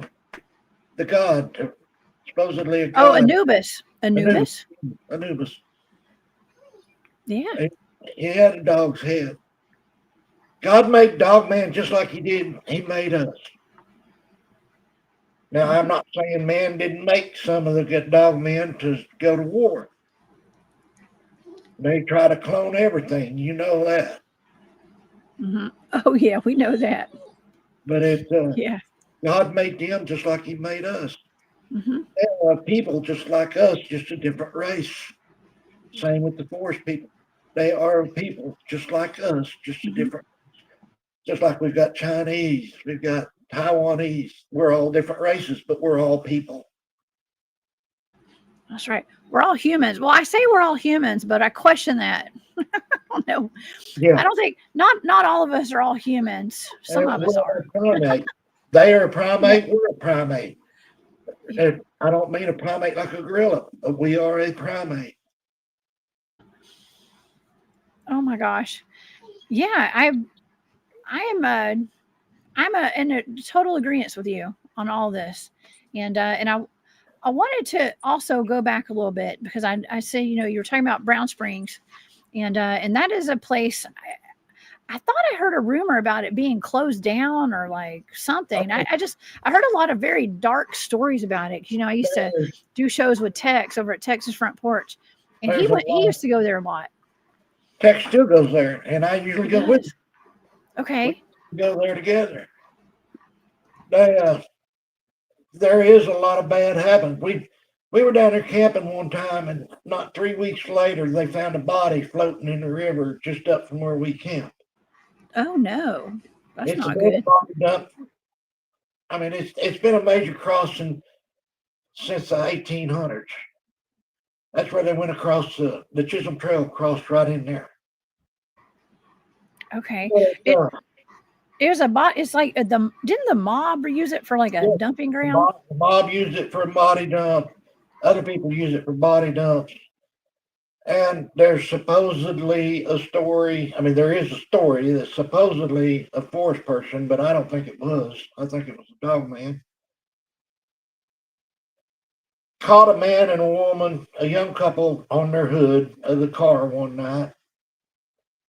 And yeah, I'll tell that in a minute, Gene. He broke the man in half and threw him away, and then took care of business with the woman. But while he was doing it, he ripped the belly wide open. I'd forgot. You know, I had put that story out of my brain. I did my thoughts. I remember him telling me about that. And then we talked about that a year or two ago. It may not even be that long ago, and it was all over the news. Happened at Brown Springs. There was a couple of druggies down there fishing, and they got mad at each other, and one of them threatened to call Bigfoot in to kill him, the other one, so the other one killed him. That just happened here a while back. So there is, yes, there's a lot of bad happens there. We had so much activity. One time we were there, it come a tornado, went right over us, and it stormed big time, and we had activity like you wouldn't believe that night. I saw one, it was a juvenile. I found its tracks where it come up out of the river, and then the tracks just disappeared like always. Oh. But it come up into camp, and it literally broke a stick in two places and dropped it where there shouldn't be no sticks because there's no trees above. A little while later, we were seeing eye shine out in the woods. A little while later, it was over on the other side of camp, and my son said, "Is that a stump?" And I walked over there and I said, "It looks like it." But he turned around to say something to Tex, and it took off. So it wasn't a stump. And then later that night, my son was sleeping in front of my pickup, and it went running through camp. It literally ran right through camp. It ran through camp. Yeah. I'll be. But what Gene was talking about, 20 miles from here at Wynnewood, the Tiger King had his tiger ranch. Oh, the Tiger King. You know, I dressed up like him for Halloween a couple years ago. That was scary. When he got in trouble, that woman bought him out. They moved it down there just like 5 or 10 miles from Brown Springs. Well, they got in trouble, and a bunch of them, released a bunch of tigers. Oh, God. The last time we were down at Brown Springs, there was still 17 tigers unaccounted for. So you got tigers down there at Brown Springs, too. That's just slightly terrifying, and that is enough reason for me not to go to Brown Springs, especially at night. What? Yeah, I love it down there, just like I love LBL. Oh, man. I mean, but you got tigers on the loose, Gary. Yeah. That's crazy. We actually had one stalking us one night, but it wasn't a tiger, it was a panther. Oh, my God. We were at the cemetery, and Tex tells this story. We were at the cemetery, and when there's a big cat around, I know it. It's like cold chills, but it's not cold chills. It runs down my spine like you don't believe. I've been stalked by big cats several times. And we were up there, and it went all the way around camp. I mean, not camp, but the cemetery, following us. And then when we started to leave, my son was the first one down. He saw it cross the road. So we pulled up there to where he saw it at, and sure enough, we found the tracks where it had crossed the road. The track was bigger than my hand. So there's tigers and there's panthers down there. Oh man. And dogmen. And Bigfoot. And Bigfoot. Wow. Tex tells a lot of stories down there. I've told a few, but not many. I let Tex tell most of them. But I love to go down there. That's my favorite place to get walking stick material. Oh, God, walking sticks. I can't walk to the river. It's over 300 yards to the river from camp. I can't make that walk anymore. Well, I've been hearing about Brown Springs for a long time, and you can go down there with us. I would love to sometime. I don't know about the tigers though. I don't know. That's wild. I mean, it can't be much worse than all the stuff that I've hiked in 5-6 miles into the Alabama forest to go hunt for some dogmen. Okay, so I mean, I slept in a hammock out there, surrounded by Bigfoot and whatever else was out there. So down there, that's how I roll. We had a fish fry down there, and we were all sitting in camp, and Tex was telling a story. Well, you've seen her in chat, Crystal J. She's my unofficially adopted daughter. Oh yeah, we were sitting in the chat, and we heard that howl of mine.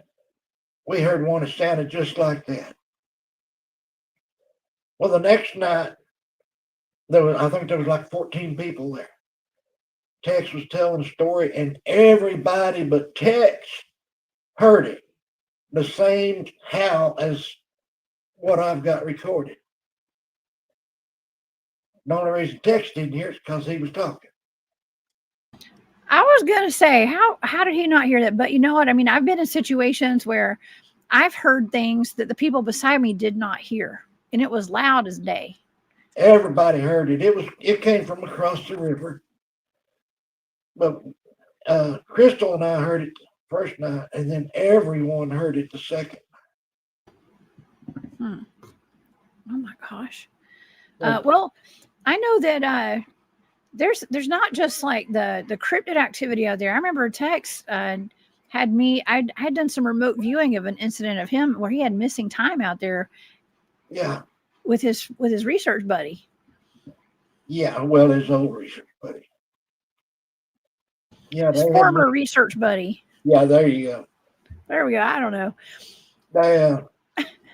That is a story in itself that Tex tells. And I watched that show where you was talking to him about remote viewing it. Mm-hmm. That is unreal, and yeah, I can see it happening down there. But you got to think there's miles and miles of that Red River down there.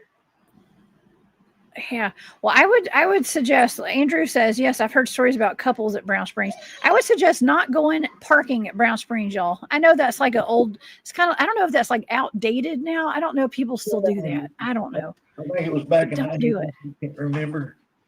I would not recommend doing that. I'm just saying. Well, and another thing, like Catherine said a while ago, that's her favorite saying. I don't worry about cryptids down there. I carry everywhere I go down there because of the hogs and the tweakers. The tweakers. Yeah. That's funny. I know. I tell everybody I don't worry so much about the cryptids. It's more like the people. Okay. And the tweakers. I've never said that on my show, but it's true. You know, we've got like backwoods cults and there's actually out in Alabama, there's been people that have been unalived, as we say here on YouTube, by people who are they say that we've done some FOIA requests and things like that to some of these events that have happened out there where people have died. And they say it's like religious cults or like living off grid in the way deep. And it's not just like one camp. It's like 5 to 10 camps of people that are living off grid in some of these national forests. and doing witchcraft, like all this stuff's in this FOIA request, like witchcraft statues and stuff like that. It's kind of weird. That goes on down at Brown Springs too. They have witches and everything.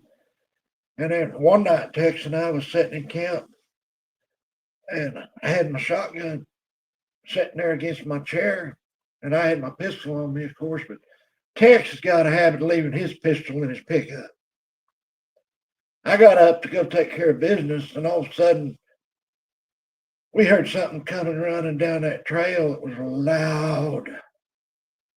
Man, it was loud. Tex jumped up and grabbed my shotgun, and I turned around and headed back over there. He handed me the shotgun. Uh-oh. And it hit the gully and turned and went up that gully. So we don't know what it was, but it was big and it was loud. The next day I got over there and started tracking in that gully.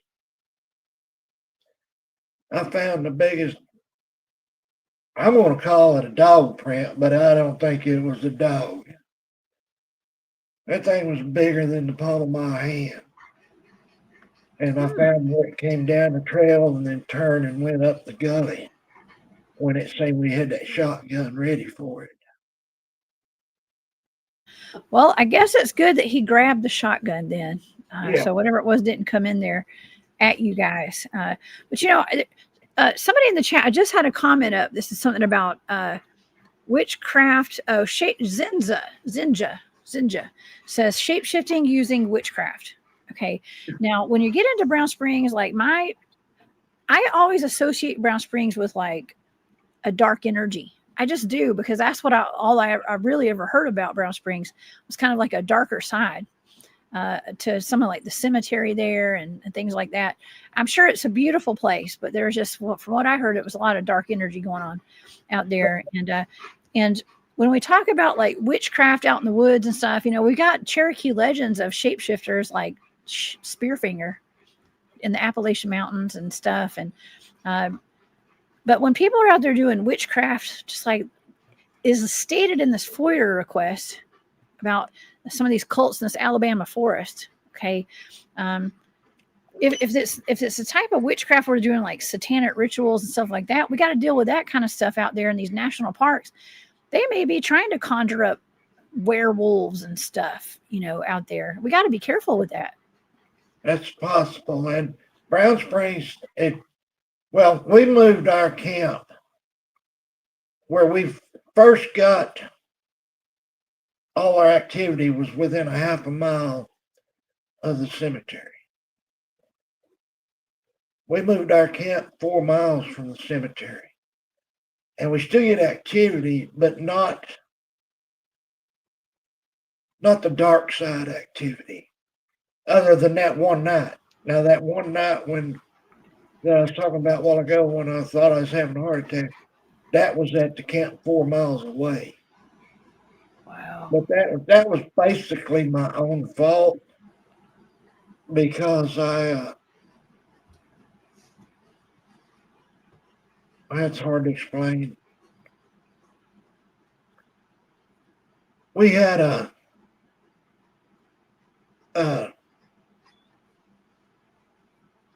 I just lost my train of thought. Well, you're talking about camping 4 miles away from the cemetery, right? We had a Jewish man with us. Oh, okay. And we were sitting in camp, in that camp right there. Uh-huh. And nobody had brought up God. Nobody had brought up anything about it. And all of a sudden, he looked up at me and pointed and said, "He's got the Holy Ghost." Oh. And I said, "Huh? How did he know that?" But then the next trip down there is when that happened, when I nearly had the heart attack. So it was basically my own fault for, you know, broaching that subject, as say. Mm. That's why I say it was my fault, because I brought it on myself by believing in God and trying to live my life for God. That's the only way I know how to say it. Mm-hmm. Well, I am glad that you are very much protected, okay, and covered in prayer when you go out there. Do you? Always. Yeah. When we go down there camping, I stop a half a mile away and I pray right then and there before we even go on into camp. Mm-hmm. Oh yeah. It's let's see. Yeah, absolutely. I don't blame you one bit. And I do that. I do that too, actually, when I go out in the woods. I did it at Hollins. Mm-hmm. Especially when we're going to places that have a lot of activity too. And even at Hollins, I remember there was a video of an orb too that was floating around there. It could be like a spirit or who knows what that was. Yeah, there was more than one orb that night. Mm-hmm. And here's funny. Yeah. Gene and I didn't think of it till Gene said it. And this was not me. We were at the conference in Anniston. And I was watching Text Table and I had a few walking sticks. Well, I needed to go to the restroom, so I asked John to watch the table for me. And as I come back, he looked up at me and he said, "There are two orbs following you." I said, "Huh?" He said, "Yeah, there's two orbs just followed you back over here." When I told Jean, she said it was them watching over me. Those are your guardians. Yeah. Your protectors. It was them watching over me to make sure I was okay. I didn't see them. This is somebody else said they saw them. River asked, "Have my boogers spoke to me?" And yes, they mind speak with me all the time. Let's see. Oh, here you go. Your boogers. Yes. That's pretty cool. Yeah, when you say boogers, y'all are like, yes, they are Bigfoots, y'all. I saw somebody ask in the chat. Like, when you're from the South, we have a very international audience too, by the way. So there may be people that have no idea what a booger is. We talk about boogers on our channel, y'all. It's Bigfoots. It is a kind of an old school term for Bigfoot. Jane said that she believes orbs are remote viewing, which you remote view, so you know what we're talking about. Yes. I think that orbs can be a million different things. Yeah. Okay. There's no right answer or wrong answer about orbs, I don't think, because I think they could be a container for a spirit, basically, or a soul. I mean, it's like non-corporeal form of energy. I mean, I don't know. Sometimes talking about remote viewing, I think that I have seen myself remote view myself before. There were sparkly lights in the corner of my room. Yeah. And I had gone, and I'll explain this real quick because it sounds kind of weird, right? But I woke up one night, I was laying in my bed. I woke up and I saw these like sparkly golden lights, like white, yellowish lights in the corner of my room. And I thought, man, that's weird. But I'd had, spirits and stuff. I'd seen ghosts most of my life. Okay. And I just thought, well, it's probably just some energy or spirit or something. It's probably a ghost. I don't know. I just went back to sleep. I didn't think much about it. And one day I was like, you know what? I'm going to look into that. I'm going to do like a little remote viewing, like an HRV session where I'm just going to like kind of look into that. And I realized at that moment that I had gone to that place to see what that was in the corner of my room, and I became what was in the corner of my room. Yeah. And so therefore, in the future, I was remote viewing myself in the past, and therefore there were the sparkly lights. That was me. Yeah. Okay. It's weird, right? It's so weird, but that's my life. So that's like everything else. The more we learn, the more we got questions, orbs, whatever. But that one you're talking about down there at Hollins this last trip that they videoed, if you watch the video and you watch it real close, it actually looks like a fairy bouncing around in there. It doesn't look like an orb. It looks like a fairy. And I think Wendell saw it too. I wouldn't be sure. You can actually see it, and it looks like a fairy with wings bouncing around in those limbs over there. You know what? My good friend who's in the chat, he's been in the chat. I think he just went to bed. I know it's kind of late over here on the East Coast, y'all. It's after midnight. Yeah. But Long Island Bigfoot he had posted a video about a week or two ago, and it was an orb. He was filming some deer up in Long Island, and all of a sudden this like orb appeared in the middle of the day, and he's filming it. It's a big one, and as it moves across the pasture over towards where the deer are, it looks almost like a fairy. Yeah. It's crazy. He's got it on his YouTube channel. I actually posted it on my Facebook page because I think it sounds like what you're describing. Well, that's to me, and I wasn't the first one that saw it. There were several other people that saw it and said it looked like a fairy head, like it had wings, and it was a fairy out back there. But they did film an orb, and then we saw the one run across the road. And I don't even know what else. Wendell saw one down in the bottom, I think. Oh, yeah. And then Wendell also saw something walk up the hill towards the green field that looked like a real big man, but couldn't figure out. He watched and never did come back. Never could figure that one out.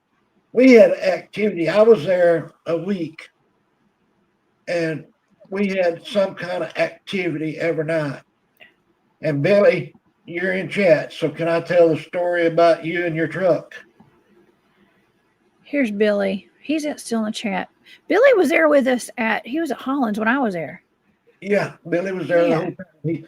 He left during the middle of the night before I did. He says, sure. Thank you, Billy. We you have his permission. The awning was set up right behind his truck. Yeah. And we were all sitting there. Well, he got up. He couldn't get through on his right.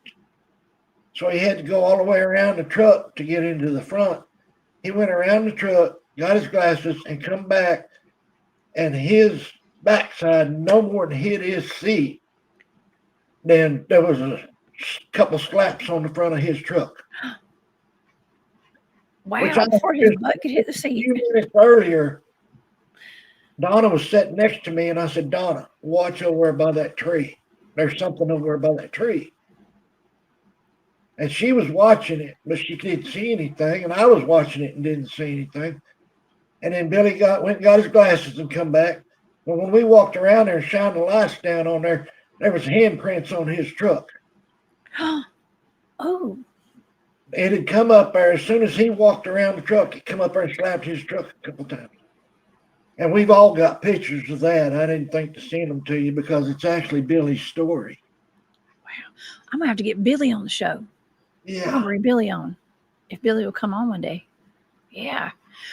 Wow. There was a lot of activity there. I really think that I really like going to that place. Billy's a good man. I tease him by calling him Preacher Billy, but I'm telling you, everybody, if you're a friend of Billy's on Facebook, he puts a good message about God on Facebook every morning. He really blesses a lot of people with those messages, me included. I love that. I love how we can all stay connected on social media like that too. It's good. It's a blessing. I love going camping with Billy. Oh, Billy, yeah. Me and Billy both got in trouble though. At the meet and greet last October, we both ended up setting up everybody's tents for them. And this time they said, you guys are not doing it this time. You both are going to relax this time. That's a lot of work setting up tents. Billy, did we relax? No. Oh my gosh. Well, that was very sweet of y'all to do that. It's very sweet because it's especially if you got an 8-man tent like I do. Okay. It's good to have some help. Yeah. 6-man tent, whatever I got. Billy and I both, we just love helping people, and neither one of us can stand to sit for very long. I mean, I don't have a choice now, but I don't like it. I like to stay busy, and that's when we go down there. All they would let me do this last trip was cook. I did get to cook some. Well, this is God making you take a little break, okay? Yeah. You're having to just take a little break, and But yeah, it's good. And like I said, we had activity like you wouldn't believe. I know you hadn't heard a lot of it, and there's still a lot that hadn't been told. yeah. Billy's got to tell a lot of it himself. But they had activity up on the hill. They lost time up on the hill. It was just activity after activity, and it usually is anywhere we go.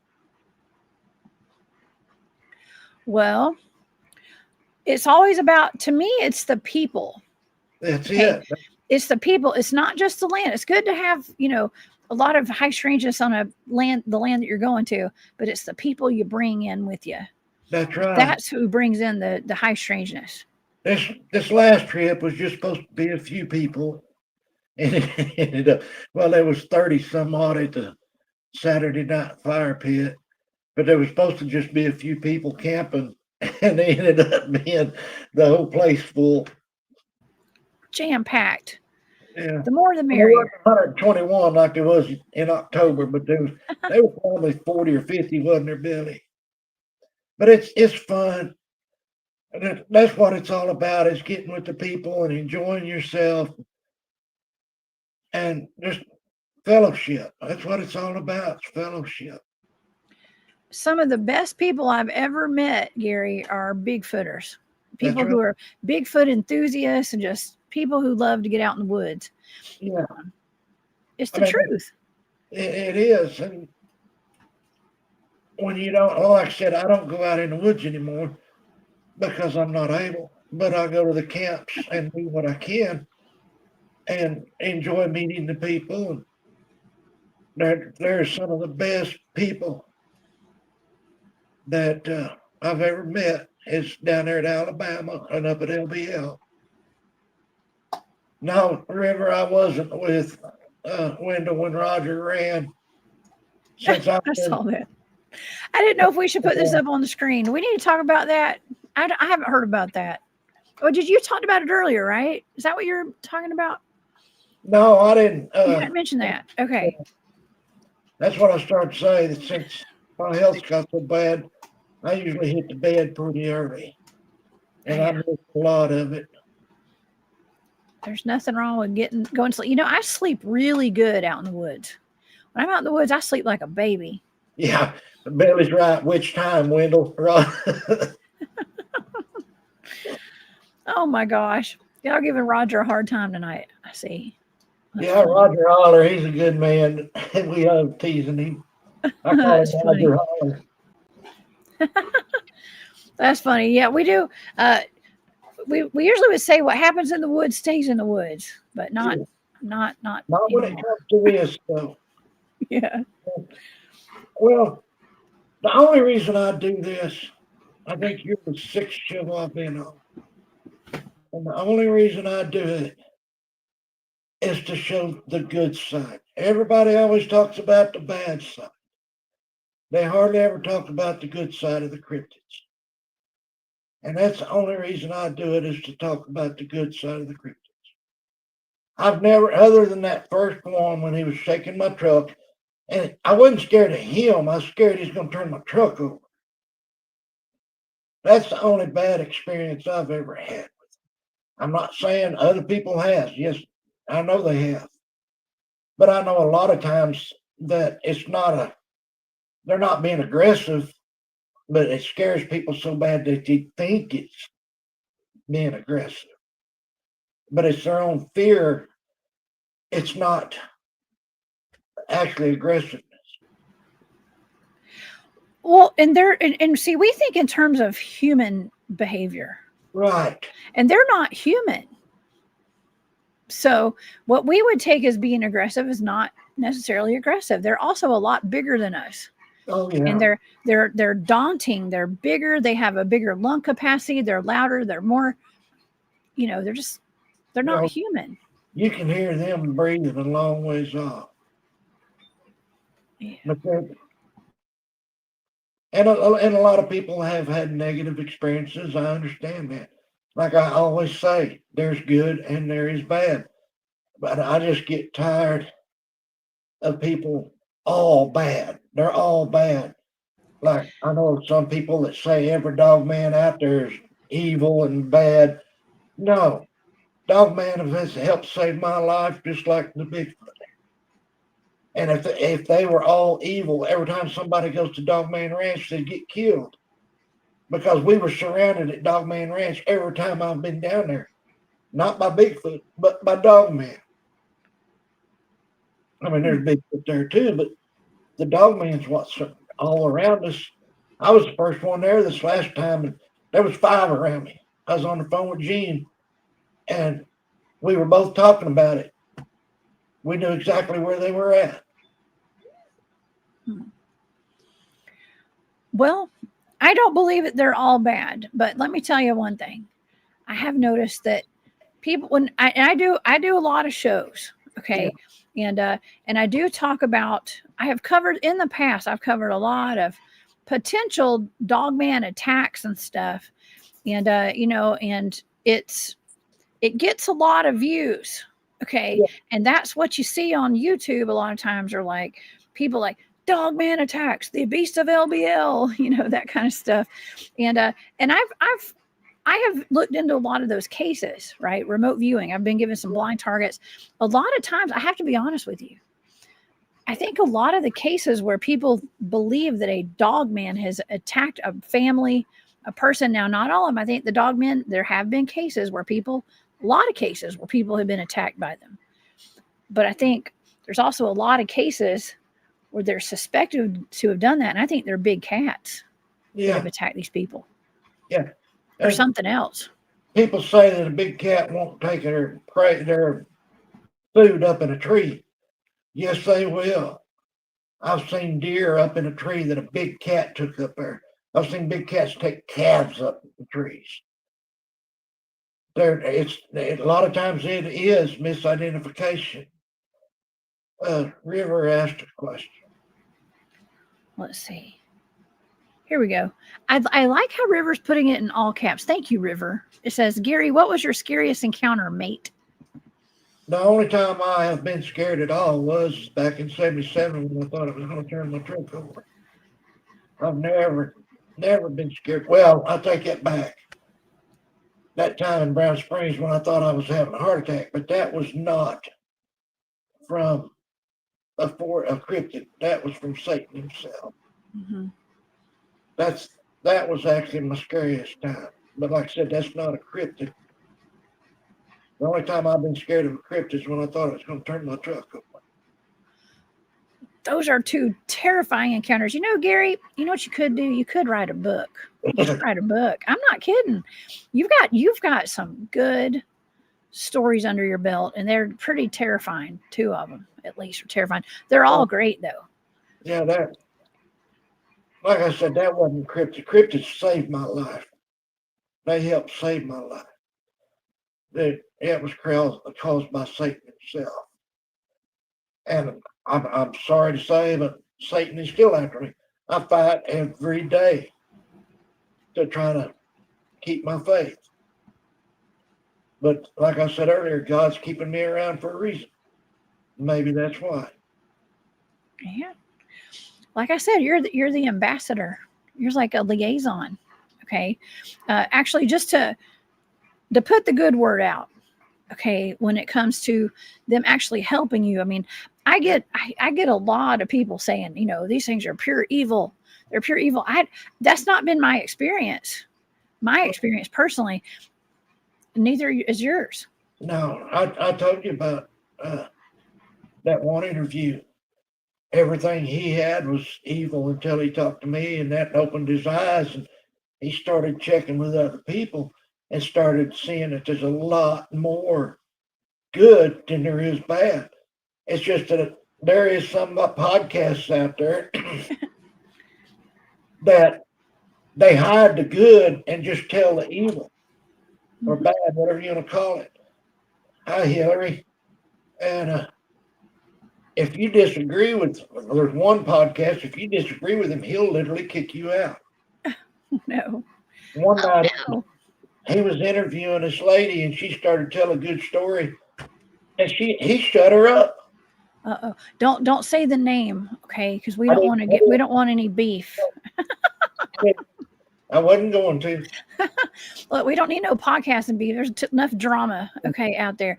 But I get it. That's not what I'm talking about. There's people out there that's all they do is tell the bad. They will never tell the good side of it. And that's the reason that when I do go on a show, that is why, is to tell the good side of it. Tyrone, you must have missed the stories because they've been saving my life all my life. Yes, Tyrone, you're going to have to fast forward to the beginning or rewind. Okay.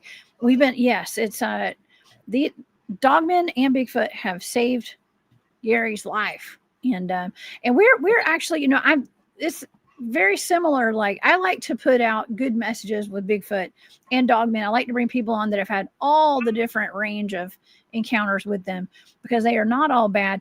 And I don't argue with anybody.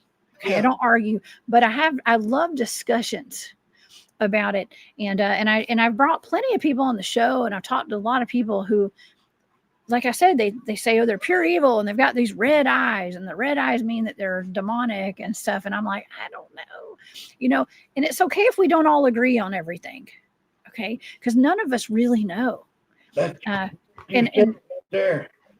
And I'm not saying that they're all good. Yes, there is bad out there, which I've said that over and over tonight. But look at both sides of the picture, not just one. Go with the good. I mean, listen to the good and listen to the bad.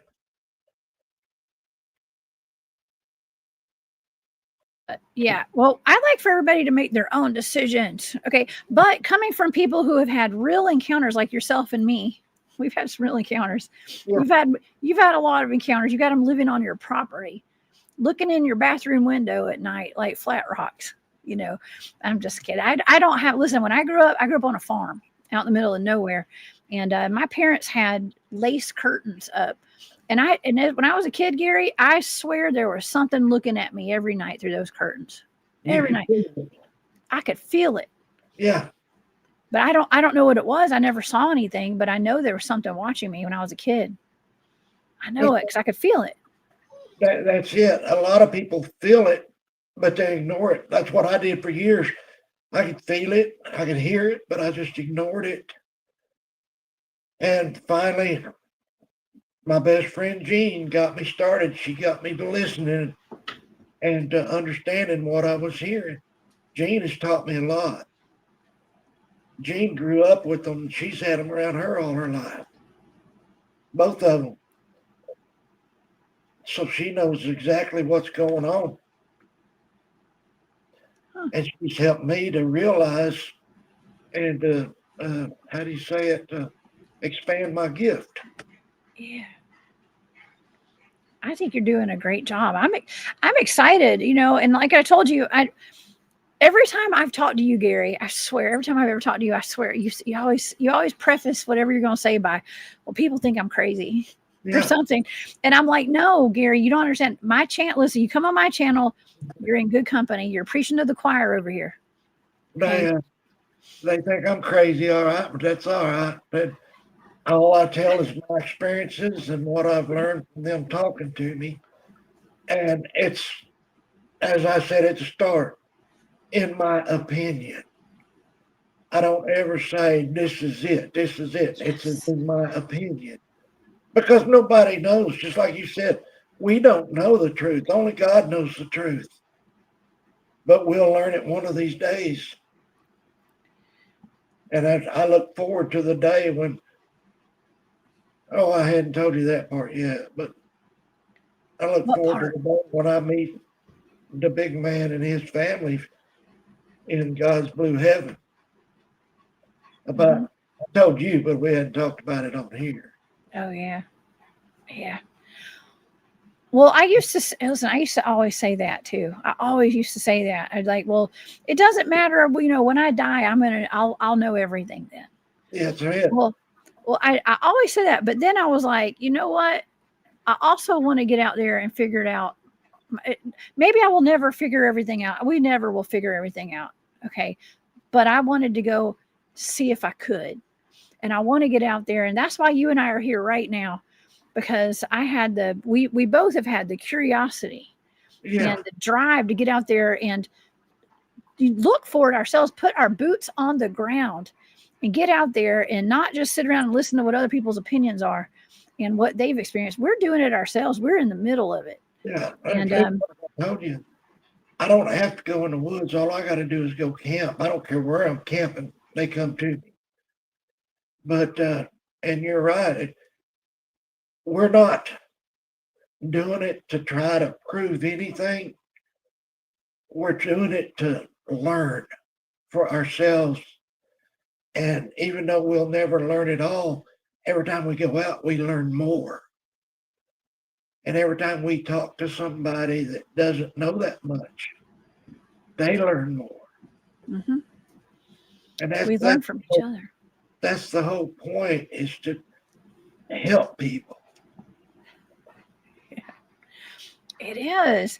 We're like a little what do you call it? We're not like an AA group. I forgot what you call that, but it's like a support group. That's what it is. We're a cryptid support group. Yeah. Okay? Online and in person.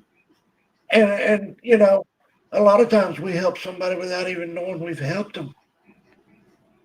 That I don't know how many times I've had people come up saying that because of what I said, it helped them with their experiences.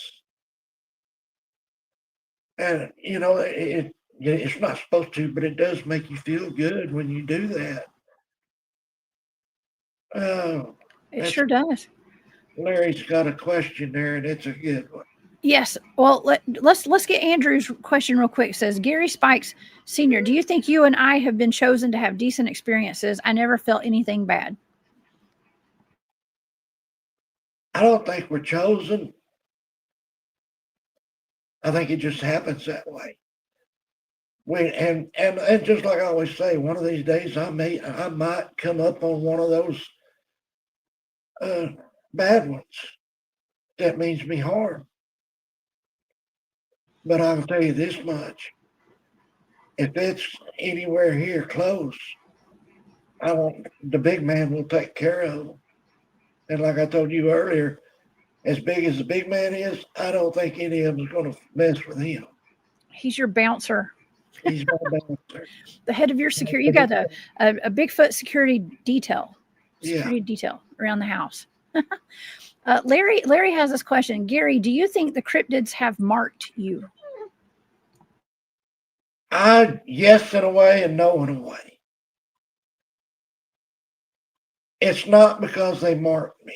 It's because I respect them. I don't think they actually mark you. I think if you respect them and treat them right, they're going to do you that way. But you have to respect them before they'll respect you. But it's possible they could have marked me. Hey, Harold. Do you know what okay, so this is what I think. This is my opinion. Okay. And I think that once somebody has an experience with something like a Bigfoot, I think it changes your vibrational frequency. It jolts you into another frequency. And we talk about like high vibe and low vibe and like what kind of vibe are you on, and like, you know, as far as your healing journey, your spiritual journey, all that, wherever you're vibrating, right? Like think about it as like tuning a radio, right? And like we're all on different channels. And I feel like when we have an experience, when we see something that thrusts us out of our reality, of this like three-dimensional matrix that we live in this like three-dimensional thinking inside the box, when we're like thrusted out of that and like shot out of this, it's scary, it's confusing, but it raises your consciousness level. You know what I mean? It like it changes your vibrational frequency. And at that point, you're on another level to where you can now see and interact with maybe more of these Bigfoots and cryptids and stuff, because you're like on their frequency. That's just what I think. Well, I agree. And to a certain extent, yeah. Once you have your first encounter, it does change things. And whether you consider that a good one or a bad one, that makes a big difference on how it changes things. Like me, like I said, that my grandparents down there, those were good. So the 1 in 77, people could consider that bad, but I don't. It only scared me because I thought the truck was going to turn over.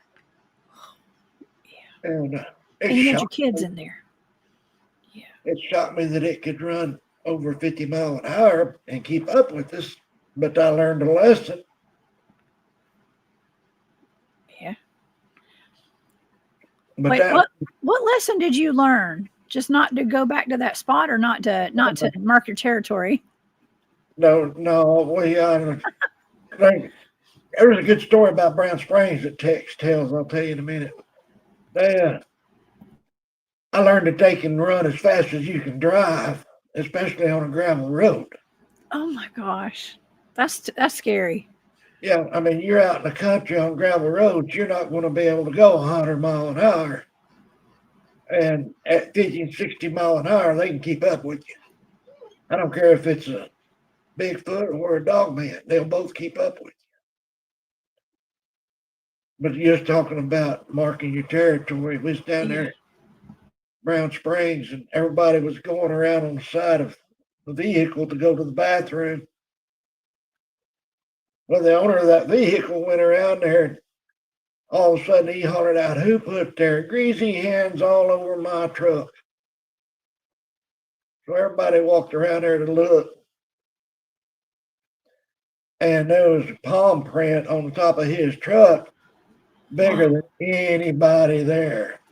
Really? And while they were looking at that, I looked down at the ground. I said, "Hey, guys, look down." So everybody shined their lights down.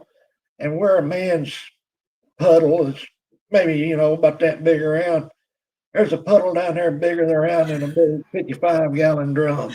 Oh, my gosh. And what it was, everybody was down there marking the territory. So he just come up and he stood there watching us with his hand on the vehicle and marked the territory for himself. What is that called? You get into I'm going to say cuss word, get into a pissing contest. That's like for real. That's for real. It is. I got into it.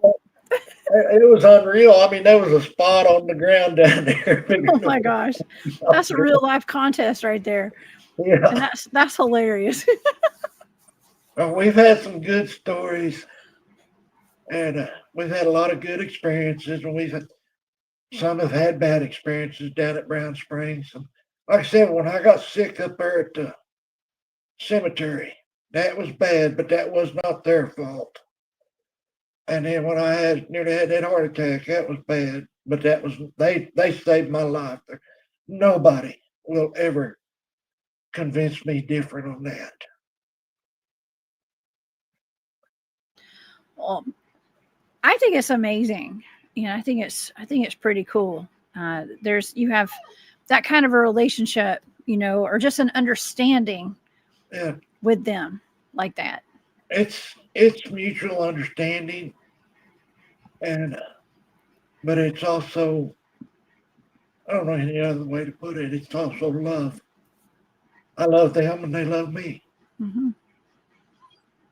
There's no other way to put it. Well, can I say something real quick? Because this is interesting, because when you say it's just you love them. Love is the highest vibrational frequency.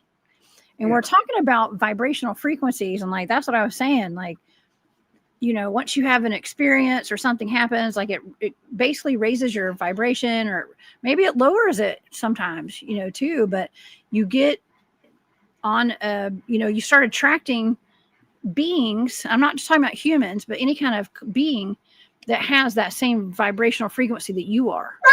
Okay. And Yeah. sorry. And so Cheeky Blue says maybe Bigfoots can read good or bad auras around people's bodies with special powers. And when you say when you that's why I think that a lot of us have a lot of activity with like Bigfoots around us and whatever's out there, because we do exude love. We're not out there looking to harm anything. Right. We have love in us, right? They do. I mean, like any, now, I'm not saying they're animals. Do not take it that way. But you take a dog, a horse, any animal, they can tell if you're scared. They can tell if you've got bad intentions. Well, I mean, even people can do that sometimes. You walk by somebody and you just get that feeling that's a bad person, or you walk by them, that's a real good person. They're the same way. They recognize the good or the bad, whichever one you are. And like you and I both have said, when we go out, we pray, we carry, but we tell them that we're carrying not for them, but for other things that may harm us. And they understand that. They know what weapons are. Right. They understand that, and they respect us for what we are saying to them. And I think that is where a lot of people get the bad, what they call aggressive or bad feelings from it, is because they don't respect each other. I don't know any other way to say it. Yes. Well, that's why it's important, and why my teams are trained in all this, like, I want to say mind control. I know mind control sounds bad because it's like I'm trying to control your mind. No, it's controlling my mind. Okay. And it's part of the whole psychic stuff that I do, and the remote viewing, and it's we trained extensively in that because we're going to be out there dealing with Bigfoot Dogman, and it's not only because of the telepathy stuff, but it's so we're in a good place vibrationally, mentally, okay, spiritually and mentally and physically. You got to have your head straight. A lot of people say they don't believe in the mind speak, because if they could mind speak, they'd be reading your mind all the time. That's just like us with telepathy. No, we can't read your mind all the time. We can only read your mind if you open it up to us. And it's the same way with them. And they don't want to read your mind all the time. There you go, just what Gene just said. But yes, you do need to. If you don't want them reading your mind, then you need to close your mind to them. Me, I don't care. They can read my mind all the time. And Tyrone Wilson, yes, there is female dogman. Dog women. Yeah. Yes. Our good friend Jeff Townsend. Rest in peace to my good friend Jeff. He passed away recently. Yeah, he had an encounter with a female dog woman. Actually, he came on the show and talked about it. I miss Jeff. I do too. That was one of my best buddies. One of my best friends. I got to meet him up at LBL. He was a good man. He was a very good man. Yeah. Aaron's in the chat. Aaron's a good friend of his too. Hey, Aaron, thank you for being here. Troy passed too. We're losing a lot of good people. Oh no.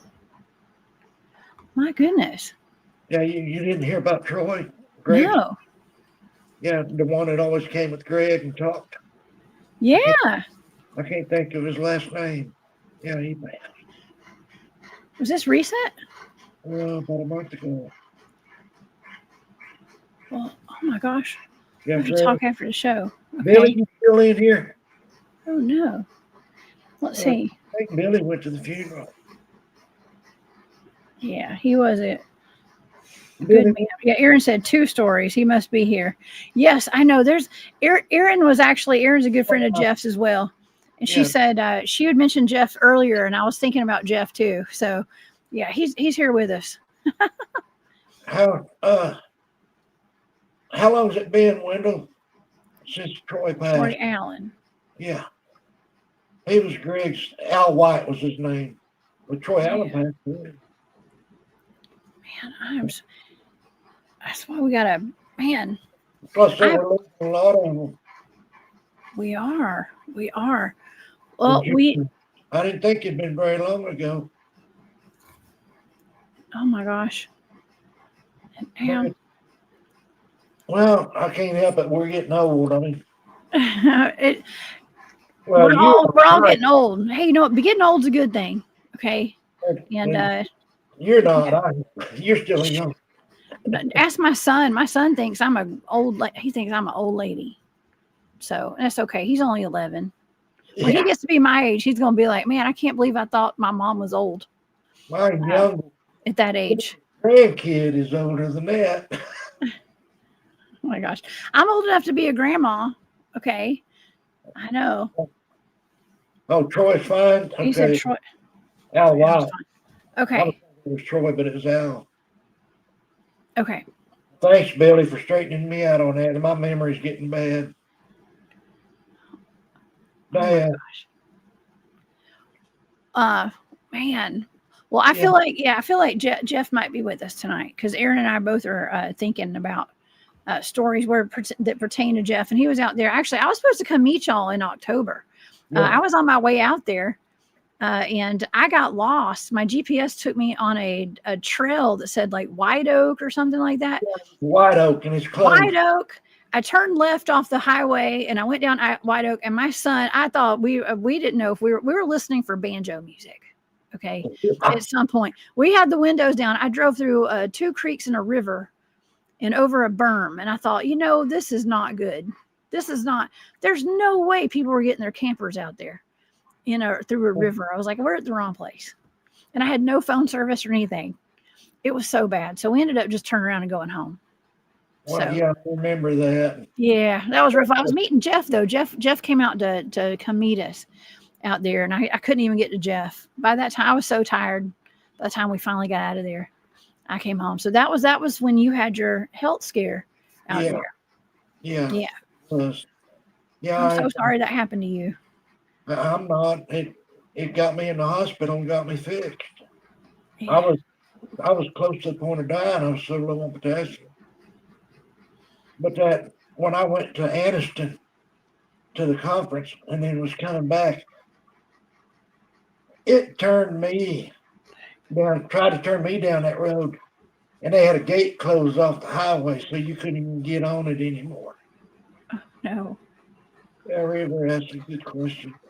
Yes, River's asking, Gary, does your yowies up there, your boogers, the boogers, emit smells at certain times like ours? Certain times? Yes. You mean like all the time? No. No, not all the time? No. Out of all my experiences, only one time have I smelled one. Well, I take it back. Twice, because Billy and I smelled one down there at Holland's this last trip. But before that, my cousin and I was hunting back here behind me. And it was cold, man. It was cold. Ice all over everything. And we was laying on the ground on the pond's edge. But it was, there was no wind because our breath was going straight up. And all of a sudden I smelled what I thought was wild game smell. I thought a deer was coming to us. But it's still like 15 minutes of being daylight. Well, sure enough, right at daylight, a buck come out and I knocked him down. But that was 15 minutes later after I smelled that. So that's the only time that what it was one of the juveniles was sneaking up on us to see what we were doing there on the edge of the pond. Oh my goodness. And Jean says, I believe the smell is a nervous reaction. Well, sometimes I've been told, and I believe this, I'm sure it's happened to me, sometimes when you're nervous, your body, like when you sweat, it smells different when you're nervous as opposed to like when you're just hot. Yeah. There is a different smell. You got a troll in there and I can't boot him because I'm not a door. Do I? I have a bunch of mods in here, so y'all help me out. You I didn't don't know. say I haven't been paying attention. when you were captured, did you live with the Hendersons? Oh, what? Who got captured? That's why Mac 10's asking me that. He's being an Oh, idiot. oh, I'm sorry. I don't see it. Somebody may have. Where you captured, you live with the Hendersons. That's not nice, Mac 10. Okay. He's a hey T-Bone. T-Bone's in the chat. Hey, Mac 10, T-Bone. 10 causes trouble everywhere he goes. I'm not a mod here, so I can't boot him. But that's the only time I smelled one was those 2 times. The rest of the time, I never smelled them, even though I've had them right up beside me. Oh my gosh. Yeah, it's I have definitely smelled some stinky stuff. Somebody said stinky booty or something like that. It smells like it. Okay, it smells like. It just depends, right? Depends on where you're at, but it does. People have described the way Bigfoot smells sometimes as like urine and like a wet dog smell. And yeah, wet. I'm like Gene. I think sometimes it's a nervous reaction, but sometimes I think they let the smell out on purpose. And it depends on where they're at and what they've been eating and what it smells like.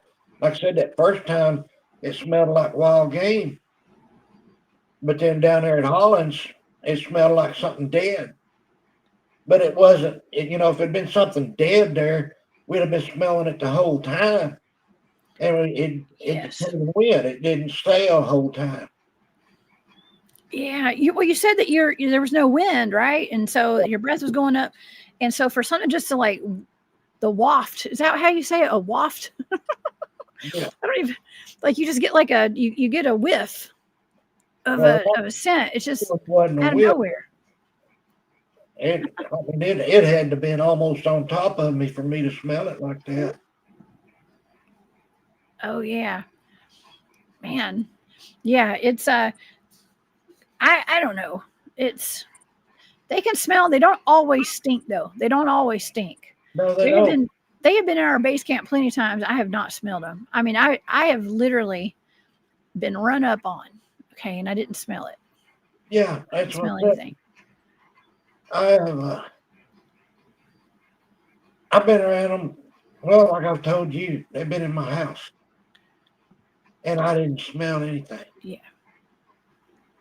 I've had them right outside, right, come up behind me and not smell. Down there that night that my son recorded that howl, they wasn't 20 foot away from me, and I didn't smell. So it just depends. It depends on if the Bigfoot's nervous. Or if they want you to smell them. Or if they don't want you to smell them. That's right. Yeah, I think it all depends. Like they're all different. Look, some days we may smell bad if we eat garlic or something, and some days we may not stink at all. Okay. Like I said, now this is just my own experiences. I can't say about the rest of them out there. This is just my own experiences. That's all I can talk about. I know other people say that every time they smell it, it smells like a wet dog, or like you said, a urine smell. But I think animals. The urine smell is because they are urinating. Yeah, they urinate a lot apparently. Yeah, they mark the territory. What do you say, a 55 barrel drum? Yeah, that is so funny. I believe it. I had the other guys has got pictures of it, and of course I lost mine, but I had pictures of it. It was huge. Oh my god! I hate to say it, but I'd like to see it. Okay, I'm a researcher for researching purposes only. Okay. Yeah. I mean, we all laugh about it now, but it was, it was shocking to say the least. Yeah, right. Oh my gosh. J True Seeker says fear definitely has a scent that attracts tigers and cougars and bears, and that's interesting. Yeah. That's Well, why I'm always telling everybody, have no fear. Okay, have no fear, because you're going to attract all the bad stuff if you have fear. But when that's you what exude love, you don't. a dog, a horse, they can all smell the fear in you. If you're scared of them, they can smell it, and they can sense it, and they'll come after you. Exactly. I let them I come you after me just because they thought I was scared of them. And I was just a little bitty kid. Oh yeah. Yeah, they can smell the fear on you, just like a dog or a bear or whatever. They can smell the fear. It's best not to have any fear. And If you can help it. people that can. Mm-hmm. Oh yeah. Hey, there's a lot of predators out there that you show a little bit of weakness, they're going to pounce on you. That includes humans. Yeah. Ask me how I know. Okay. Oh man, Gary, this has been a fantastic show tonight. Gosh, we are going on 3 hours almost, so I'm not going to keep you here all night. I know that everybody's probably tired, right? But I could talk to you all night. I could. Other than my voice, If I don't come to a stopping point, if we don't, then we're going to end up being here till 6 o'clock in the morning, probably. I bet, because I know you got a million stories. I hope that you will please come back and hang out with me again. I'm very, very blessed to have you here tonight. And so come on. And like I told you, I do it so I can spread the good side instead of the bad side for change. Yeah. But there's several of us that's the only reason we get on shows is to spread the good side, to show that it's not all bad. Mm-hmm. It's not all bad. No. Okay. It's not all bad. Giving me the opportunity to do that. Well, thank you for coming on and talking about it, all your experiences, and I know you have a lot more. I know you do, and let's save it all for next time, okay? Because I definitely want you to come back. By then, I'll probably have more anyway. I know, right? Well, you're going to be getting out and doing some more Bigfooting and hanging out with everybody. I hope I get to see you again soon. That the 20th of September in Richmond, Missouri, the Crossing Realms Conference. Everybody needs to go on Eventbrite and buy tickets for that. That's going to be a good conference. And then the first weekend of October, there's another conference in Ozark, Missouri. That's going to be a good one. And at that one, I'll be camping out on a good spot that always has activity. So I should have more next time you see me. Oh my gosh, that's going to be exciting. Very exciting. You guys look up Crossing Realms Conference. Okay. Yeah. And get your tickets to that. I think that's Texas thing, isn't it? Yeah, it's Texas. Yeah. Well, that'll be fun. You're going to be presenting? No, I'm just part of I'm the tracker for them. Oh, very cool. I'll be sitting at Texas' table selling his T-shirts and my walking sticks. Your walking sticks. Now, Gary, can people buy your walking sticks anywhere, or do you go to the conferences and sell them, or what? How can people get one? Well, you have to get a hold of me on Facebook Messenger, and I'll send you pictures of what I got, and you can pick the one you want, and then I ship it to you. But I have to charge more then. I have to get $50 to cover shipping. But shipping's expensive. Then if I sell them at the conferences, they're just $25. Now they're not fancy. I don't do those fancy ones with carving all over them. I go out and find sticks in the wood and put 7 coats of lacquer on them. Sand them down and put 7 coats of lacquer on it. And there's just something that feels right about it. So I make it into a walking stick. Yeah, there's several people in chat that's already got them. And I have shipped them as far as the United Kingdom. No way. Yeah. No way. Worldwide walking sticks. You need to open you up an Etsy shop. I can help you. I got one. I can show you. Everybody says to make a website and sell them online. I can't do it anymore. I can't keep up. It takes a year for them to dry out once I cut them. Oh my gosh. And right now I'm about out. I got to get somewhere and get some material. Well, okay. Well, I'm gonna have to get one from you next time I see you. Next time I know I'm gonna be seeing you. Man, I'm gonna buy one from you. I had some down in Alabama. Yeah.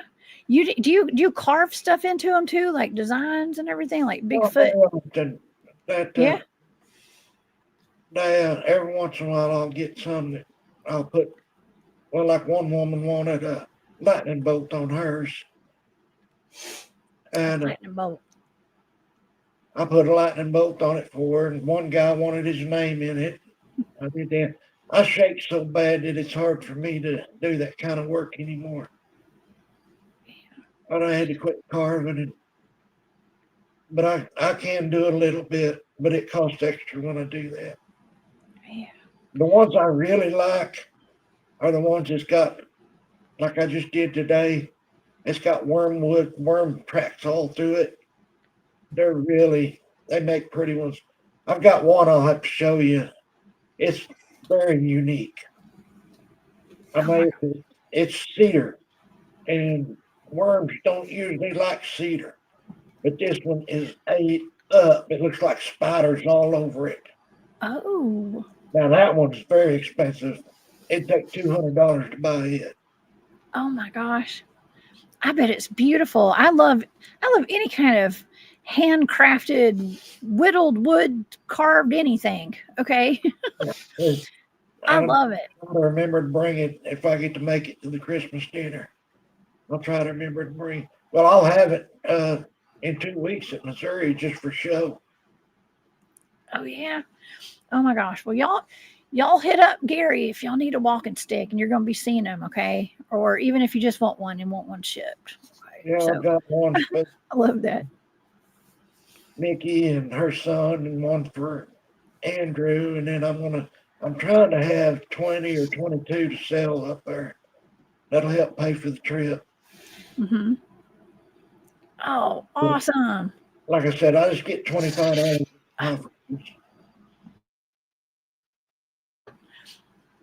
And most of them to ship is just around $25. Now, Florida, it cost me $42 to send one. No, $45 to send one to Florida.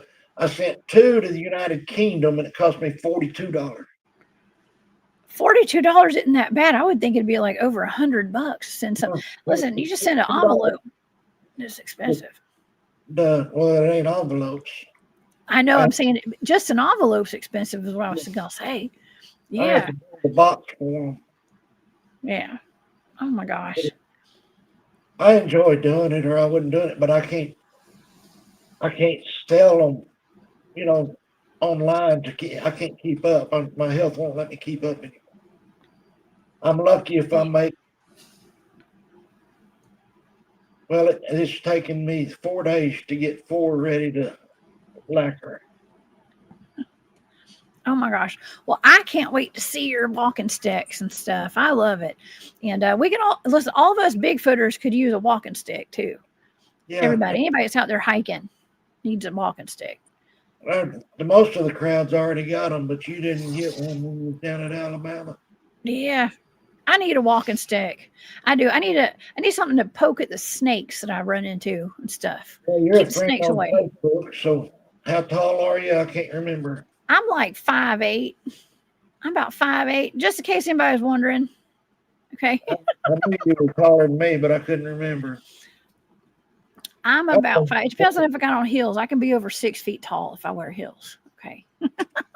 I'll just send you some pictures after this conference. Okay. Yes. Yes. Conference. Okay. Perfect. Yes. I'm going to put in an order for a walking stick, Gary. Okay. Whenever you have time. No, just take your time though. No rush. No rush. Yeah. Oh man. Well, Gary, this has just been absolutely wonderful, and I have really enjoyed having you here tonight. Bob, thank you. Of course, man. And what do you have any final thoughts tonight to leave the audience with? Any advice for people that may come in contact with a dogman, a Bigfoot? Like I said earlier, respect them, and for the most part, they will respect you. Don't go out there hunting them and acting like you're the cock of the walk, because you're not. They are twice as big as us, if not bigger, and they are a lot stronger. So respect them, and they'll respect you. That's the main thing I say. Oh yeah, that's wonderful, wonderful words to end the show with tonight. And I 100% agree with you on that. It's all about respect and love. Yeah. Okay. Yeah. Love and respect. Well, to me, respect and love is the same thing. It is. That you can't have love without respect, and you can't have respect without love. That's right. I mean, that's my opinion now. I can't speak for everybody else, but that's the way I feel. Mm-hmm. And I really believe that's why the big man and his clan takes care of me, is because I do love them like they live, like their family. They are family. They're part of my family. Yeah. Well, I'm glad they're taking care of you. And Me too. They're doing a good job. They're doing a great job. And you got a lot of people who love you, a lot of humans that really love you and care about you a lot. So and there's a lot of people I love too. That whole crowd from your area, all that whole crowd over in that East Coast. East Coast is the best. Here's the bad part. When I was trucking, I hated the East Coast. Did you? Yes, man, I hated the East Coast. But the traffic, or what? Was it the traffic? We got bad traffic in Atlanta. Well, it wasn't just the traffic. Well, I didn't mind south of Mason-Dixon. It was up north. You go up in there with an Okie accent, and you're a nobody. But it's not that way anymore. One of my best friends is in New York, out on Long Island. Now it's changed, and it's a good deal up in there. But everybody back that way is good. They're good people. They're good people. You know what? I was in Long Island about 2 years ago, and I was hanging out with my friend Mike, who's in the chat tonight. He went to bed, I think. Yeah. But he kept looking at me and smiling and nodding his head. And it took me a minute to realize he could not understand what I was saying. Yeah. We had a language barrier between he and I. He's got a thick New York accent, and I got a real Southern accent. Yeah, and he did not know what I was talking about. Everybody says that about me, and I got an Okie accent. And the worst was in New Jersey. I'd go into New Jersey, and then people would be downright mean, boy, because of my Okie accent. Oh, my gosh. Well, I love your accent. It sounds like you're just like me. You're Southern. Yeah, that's what it sounds like. I'm purebred and raised Okie and proud of it. You're an okie dokie with me. Yeah. We have Bigfoot Michigan Rob in the chat. What's up, BMR? Thank you for being here. JJ Pop's nice. Thank you for that super sticker. Actually, you gave 2 super stickers. I don't know if you meant to do that. Thank you so much, Rob. And thank you for being here. And Rob, I did talk about the conference. Rob's part of the conference too. Rob's going to be there at the conference. Amazing. That's awesome. Thank you for being here, Rob. It's good to see you. I met Rob down at Alabama too. I think it was Alabama. Oh, Rob, yeah. The Bigfoot conferences. Yeah. Yes. He was is that? Yeah. No. Yeah, I think it was Alabama.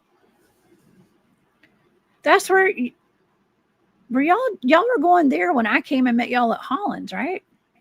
That was that same weekend. Yeah, that's right. That's the reason I was camping there to go to the conference. That's right. I left the night before, and that's when I saw those little dogmen, my little critters on the side of the road. That's the next day. Yeah, it was the next day. The storm hit. That's right. That's right. Storm big time. Oh my gosh. I was afraid I'd get back to camp and the tent be wiped out. Oh my gosh. Well, I'm glad that you made it back home after that trip, and you've got a lot more, woods times ahead of you, and I cannot wait to see you again. And please give my regards and all my best to your Bigfoot family that lives on your property. All right. I'm just saying. Tell them the Cryptid Hunter said hey. Okay. He heard you. He said hi back. Okay. Thank you. Thank you. I just want to give a shout out. Shout out to all of our Bigfoot friends out there.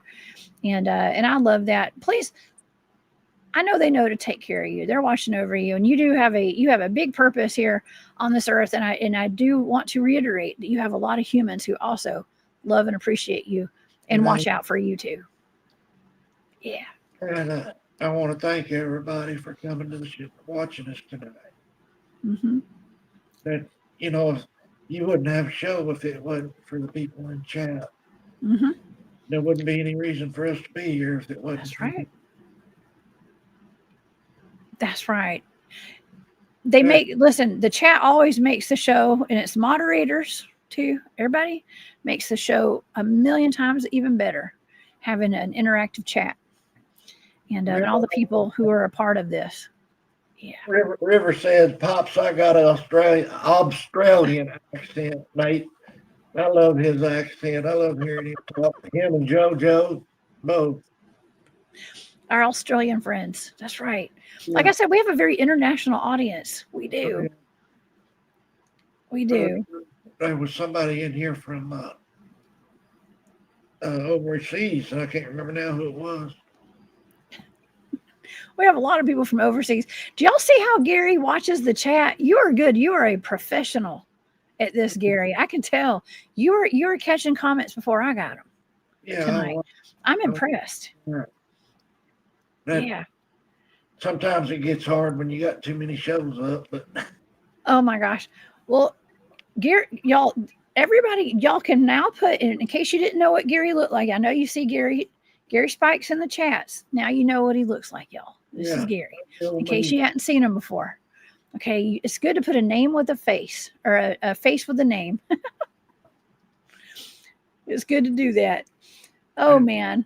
Well, Gary, thank you so much. Like I said, thank you for being here. And I don't know. I usually say, well, tell everybody where they can find you. But I don't think you want to give out where you can, because you'd have to give out your home address or something. We're not doing that tonight. We're not doing that. I don't give out where I'm at because I don't bother the big man and his family. Oh my gosh. You guys can find Gary in the chats on all these shows that he moderates. Okay. On Facebook, it's just my name without the senior, and it's always got that emblem that I'm fixing to poke. The wrench. You got the wrench. That's my Army insignia. Oh, there we go. You're talking about the icon, the avatar. The picture there. Mm-hmm. I'm on Facebook with my name without the senior and that icon. Oh, very cool. Yeah, y'all find him on Facebook. That's a great place to follow you, actually. Yeah, that's the only way to get a hold of me if you want to walking stick, that or in chat. But for me to send you pictures, I've got to have Messenger. Okay. Awesome. But, like I said, right now, I'm not going to have any until after this conference. Because I'm going to tell you what I've got to this conference. Awesome. I have a feeling you're going to have a lot of requests. Another one of my friends from Michigan, Miss Wendy Gwizdala. I can't even talk anymore. We've had a long show, Gary. We've been talking for 3 hours straight. That's over it. I know, right? It feels like it just went by really fast. It does. And like I said, I do it to show the good side. And thank you for letting me do that. Of course. Well, thank you. You're welcome anytime. You have an open invite to come back anytime you want. Okay. Well, I try to watch the shows if I have every chance I get. Well, thank you. Thank you. You stay busy. And all right. Well, thank you again, Gary, so much from the bottom of my heart and from all of my audience. Thank you so much for being here. And it is just, like I said, been a blessing to have you here tonight. And so you guys follow Gary on Facebook. Go ahead, Gary.